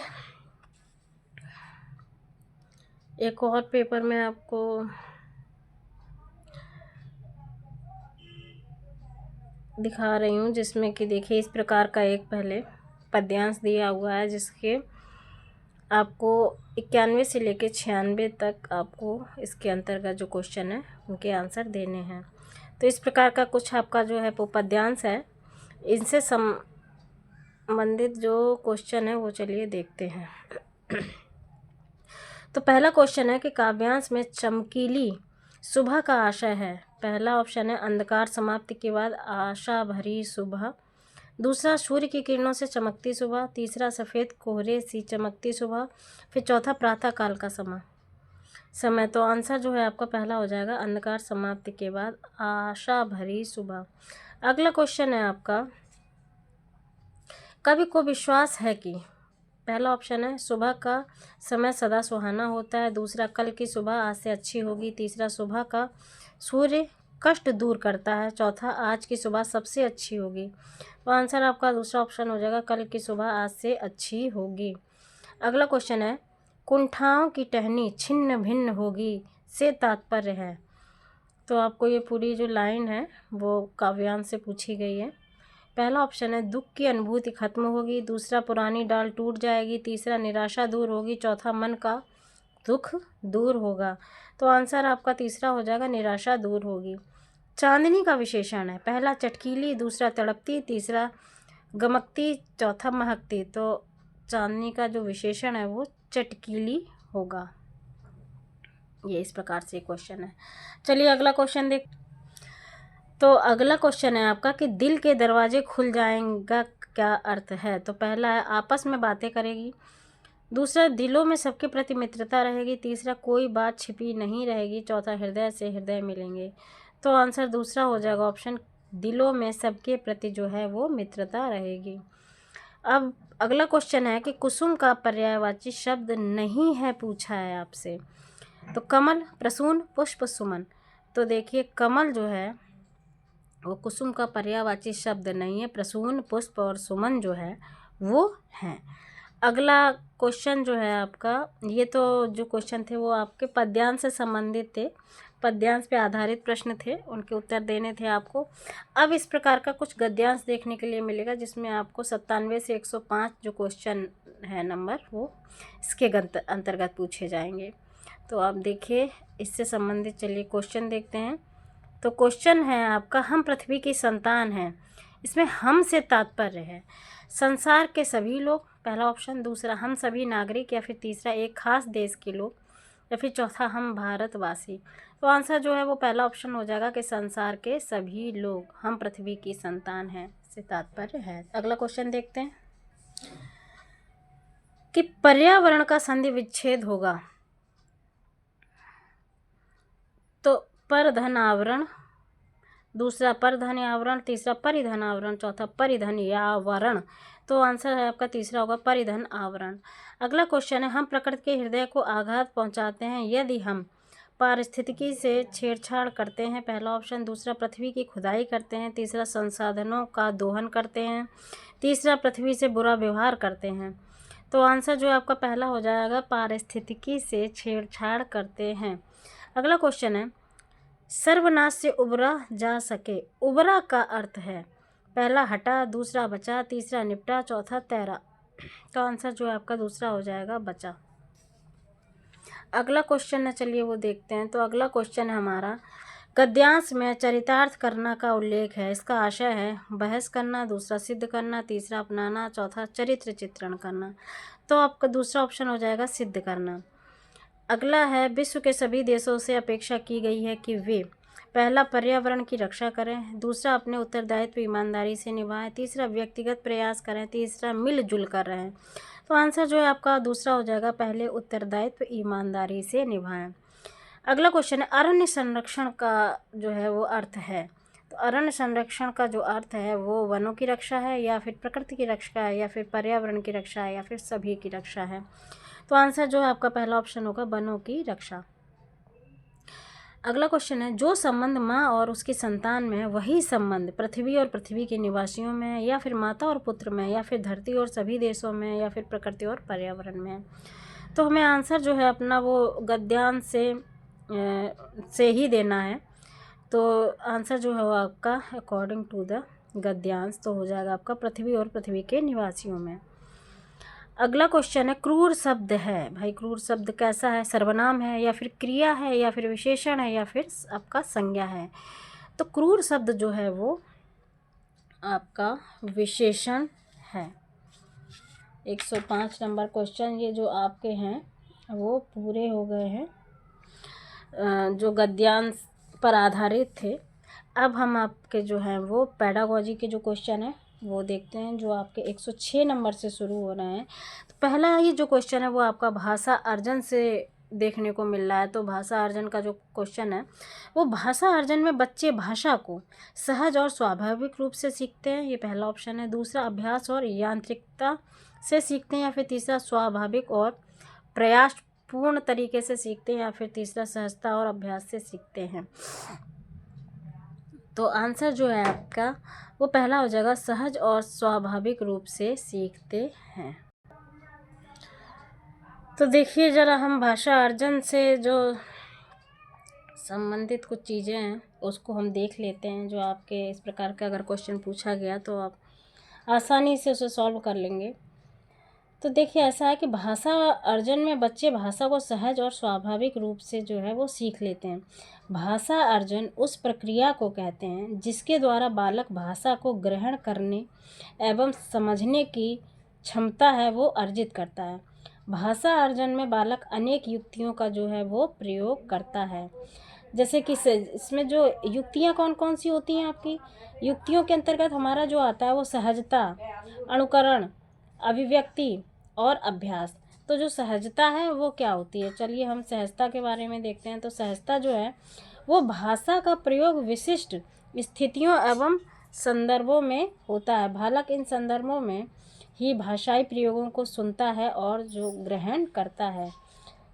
अनुकरण, भाषा अर्जन में सामान्यतः अनुकरण की प्रवृत्ति विद्यमान होती है। बालक अनुकरण के माध्यम से भाषा अर्जित करता है।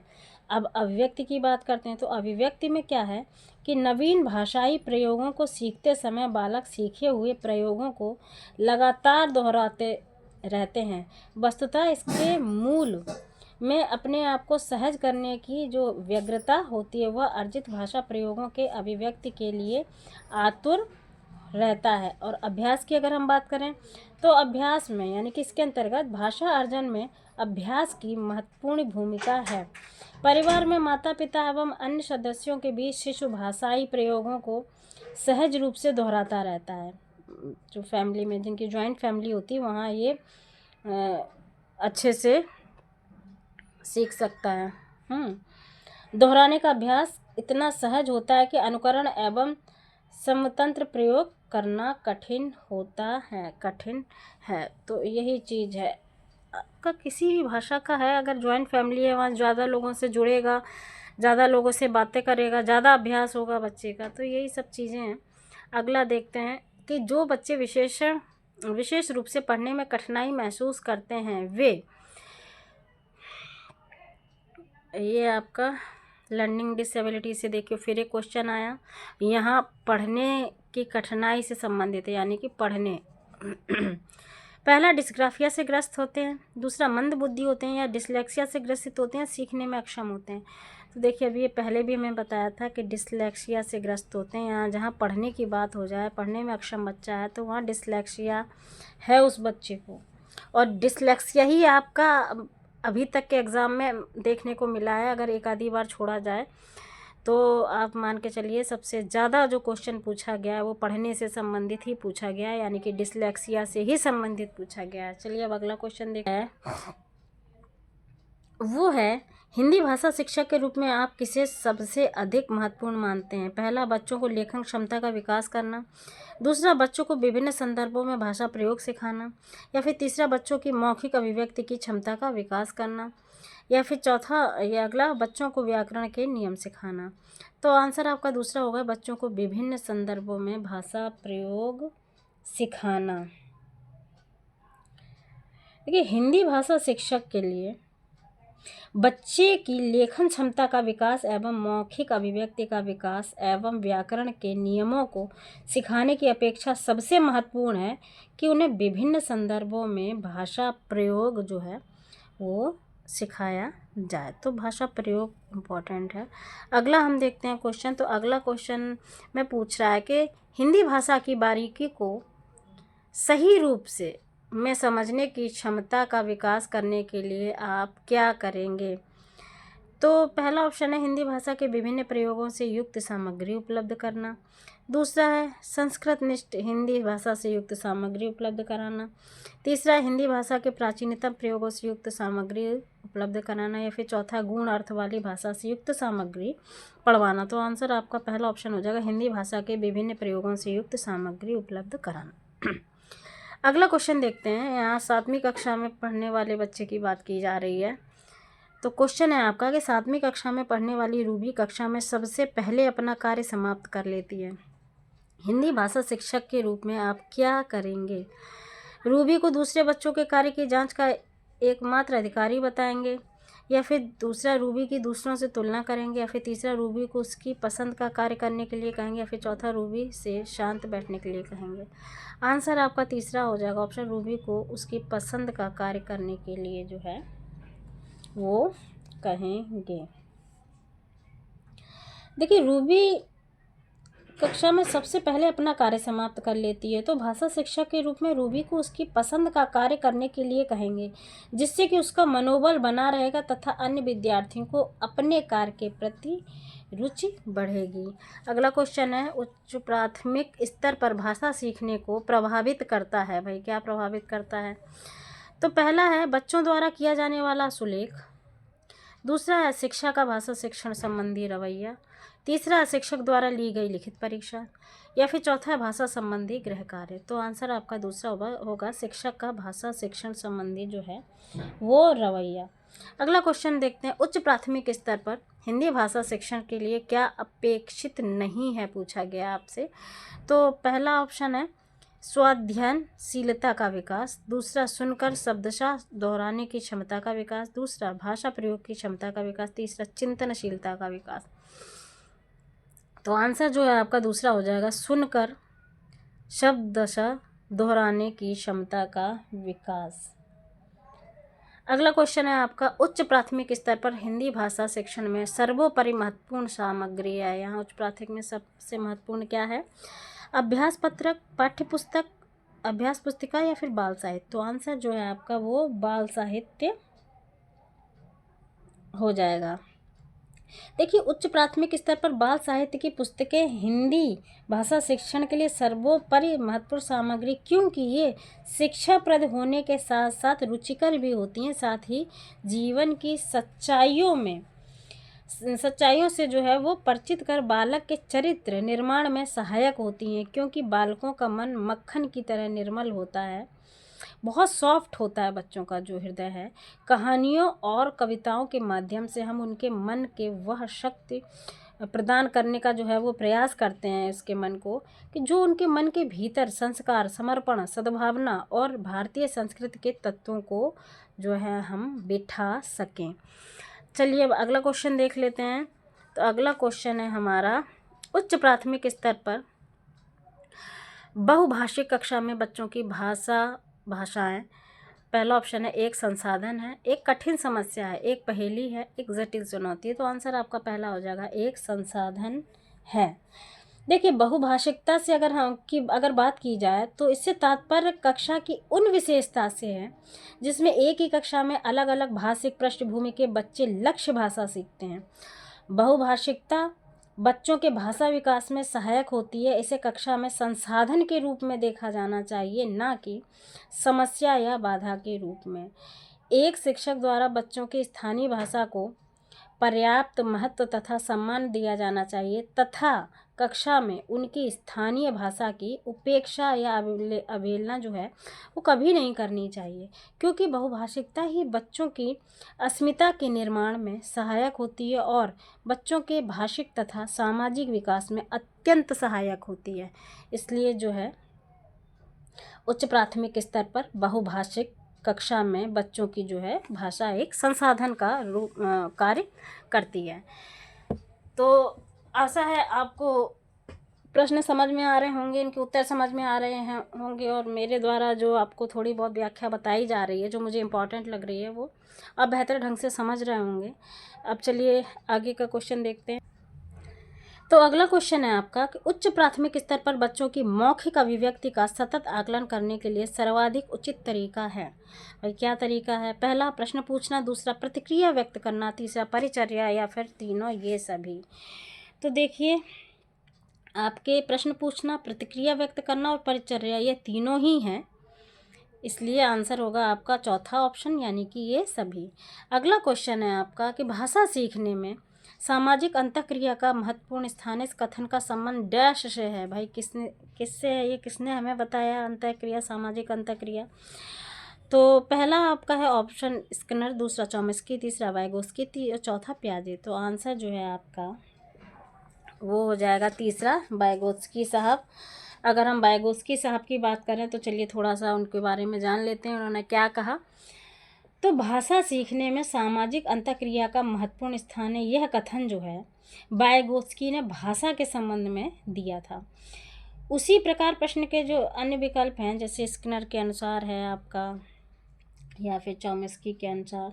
तो अगर स्किनर के अनुसार देखा जाए तो भाषा का विकास अभ्यास, नकल व रटने से होता है। इसके अनुसार बच्चा भाषा को सीखने का बार बार प्रयास करेगा, अनुकरण करेगा, क्योंकि अनुकरण अर्थ होता है नकल करके सीखना। ये बात हम यहाँ किसकी कर रहे हैं? आपकी हम कर रहे हैं स्किनर महोदय की, नकल करके सीखना। चॉम्स्की के अगर अनुसार हम बात करें तो इनके अनुसार भाषा विकास की जन्मजात प्रतिज्ञाप्ति होती है। और पियाजे की अगर हम बात कर लें तो इन्होंने ये कहा था कि भाषा अन्य संज्ञानात्मक तंत्रों की भांति परिवेश यानी कि इन्वायरमेंट के साथ अंतःक्रिया यानी कि इंटरेक्शन के माध्यम से ही विकसित होती है। तो यहाँ हमने चारों को देखा भाई कि इन्होंने क्या कहा था। इससे अगर आपको जो चीज़ें मैंने बताई हैं अगर वहाँ से आ जाए तो आप इजीली कर लेंगे। अगला क्वेश्चन देखते हैं, उच्च प्राथमिक स्तर पर समझ कर पढ़ने के संदर्भ में सर्वाधिक महत्वपूर्ण है। पहला ऑप्शन है आपका तीव्र गति से पढ़ जाना, दूसरा बोल बोल कर शुद्ध उच्चारण के साथ पढ़ना, या फिर तीसरा लिखित सामग्री में शब्दों को पहचान करना, या फिर चौथा किसी लिखित सामग्री का निहितार्थ समझना। तो आंसर जो है आपका वो चौथा हो जाएगा, किसी लिखित सामग्री का निहितार्थ समझना। तो अगला क्वेश्चन चलिए देखते हैं। क्वेश्चन है, व्याकरण की समझ को संदर्भ परक प्रश्नों के माध्यम से आंकना। पहला ऑप्शन है पूर्णतः उचित है, दूसरा आंशिक रूप से उचित है, तीसरा पूर्णतः असंभव है, चौथा बिल्कुल अनुचित है। तो आंसर है आपका पहला, पूर्णतः उचित है। तो इसके बारे में अगर हम देखें, बात करें,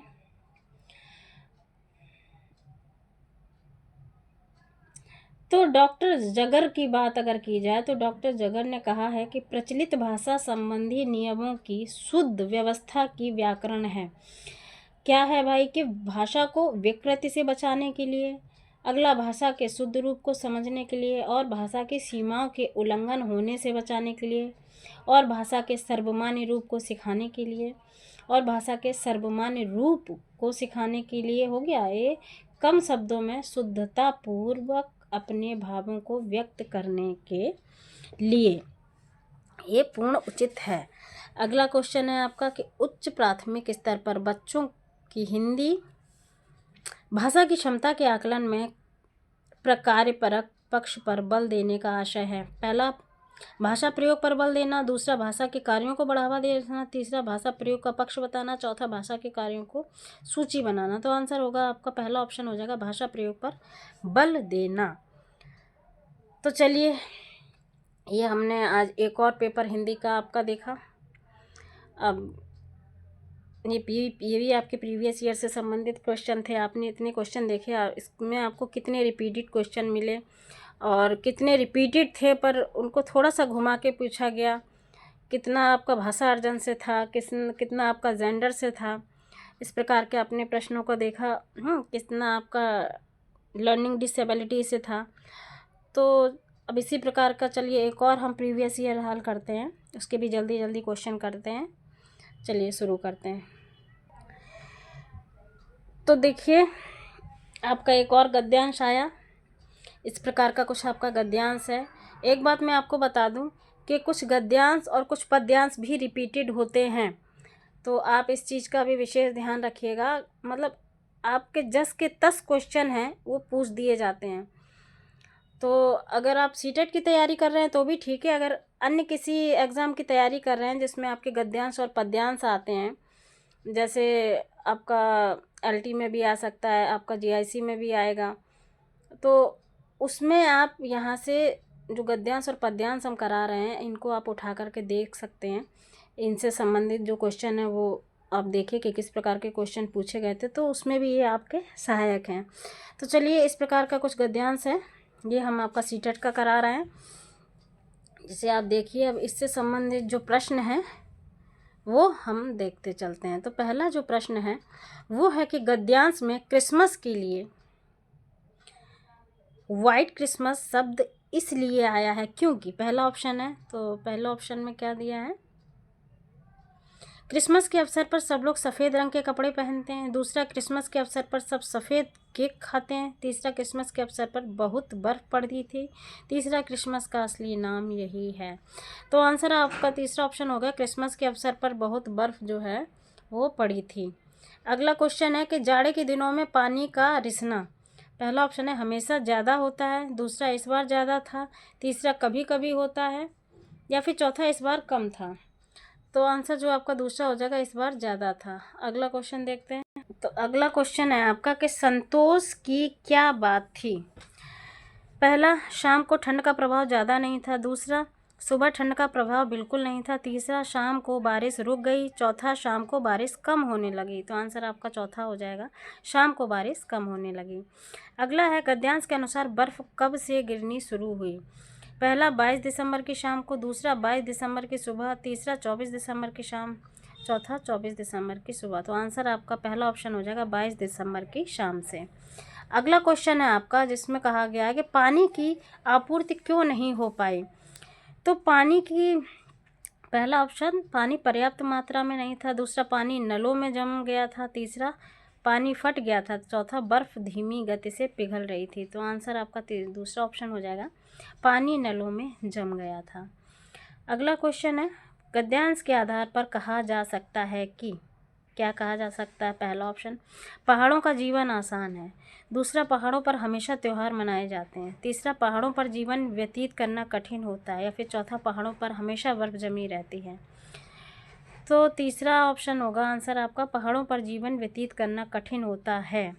अगला क्वेश्चन है आपका, अगला क्वेश्चन है कि हाड़ कँपाने वाली सर्दी से आशय है।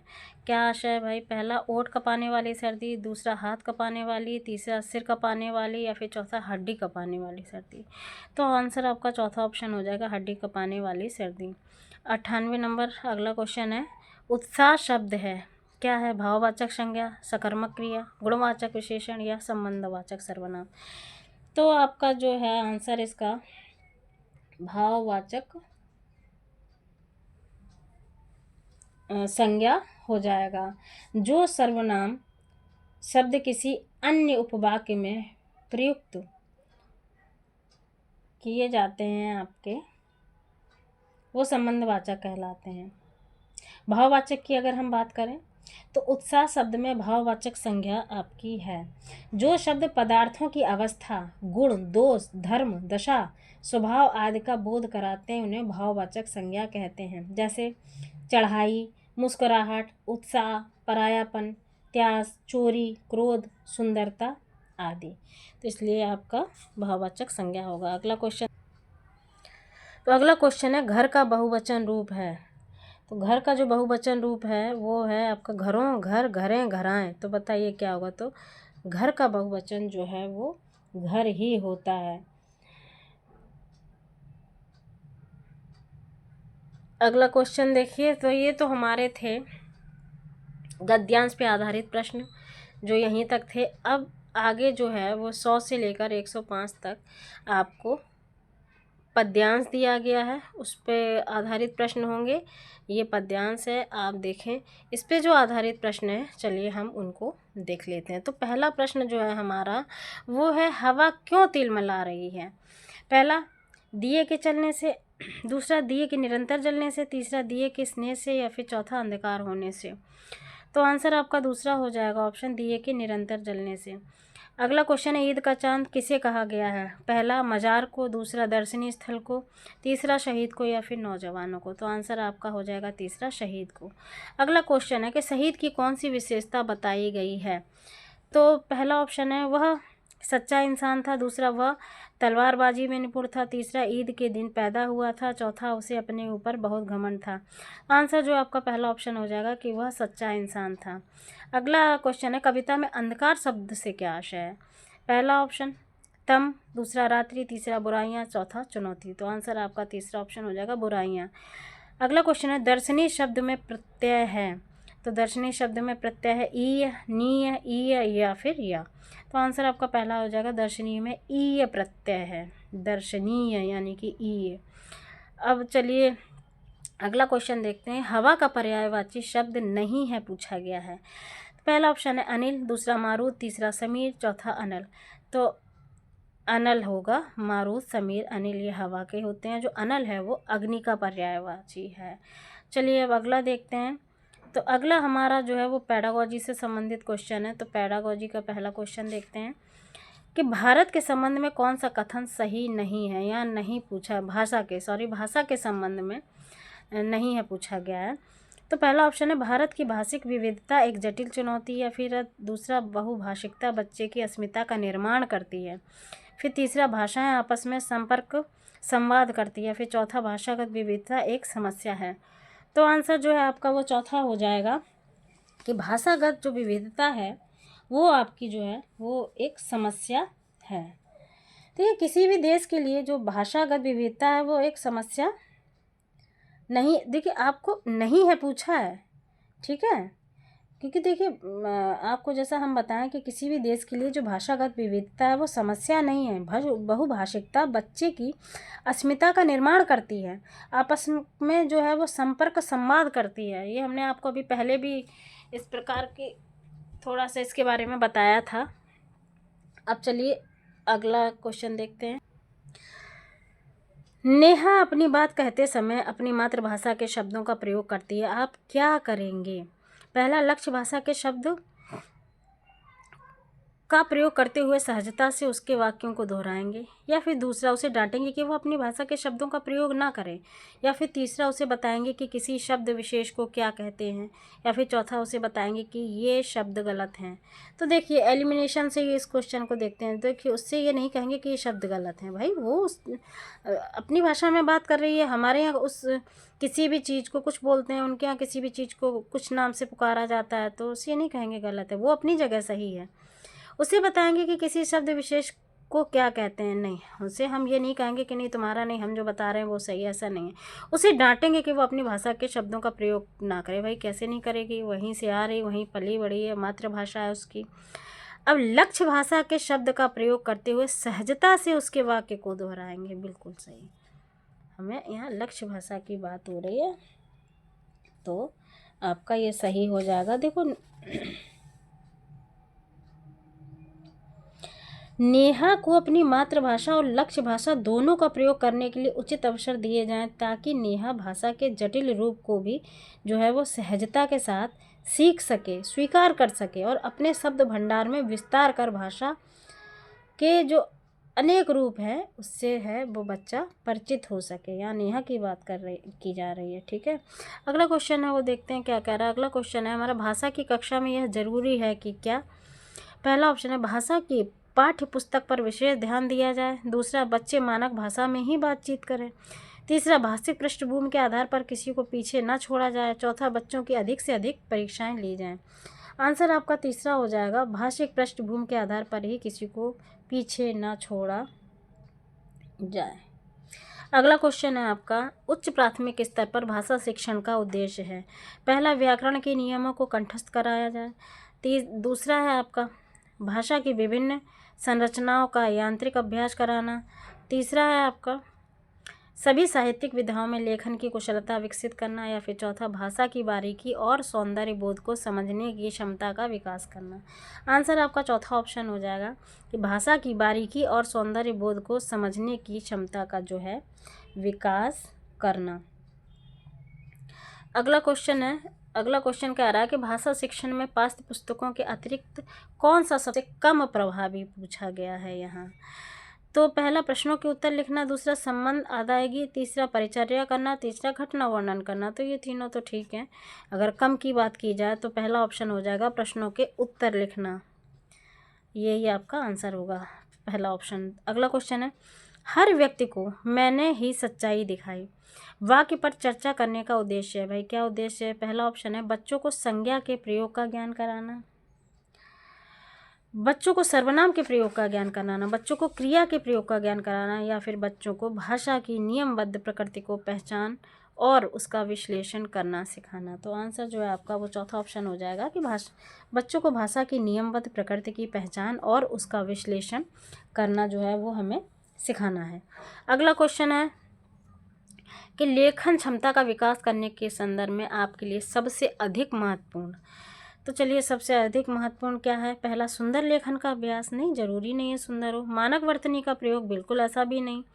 सुनी पढ़ी और समझी हुई बातों को स्वाभाविक लिखित अभिव्यक्ति, हाँ ये हो सकता है। अगला देखते हैं, दिए हुए बिंदुओं और निर्देशों के आधार पर निबंध लिखना। नहीं, ये नहीं। अपनी यहाँ जहाँ पे अभिव्यक्ति जैसा कोई शब्द आ जाए तो वो आपका पॉजिटिव होता है, तो आपका आंसर तीसरा हो जाएगा।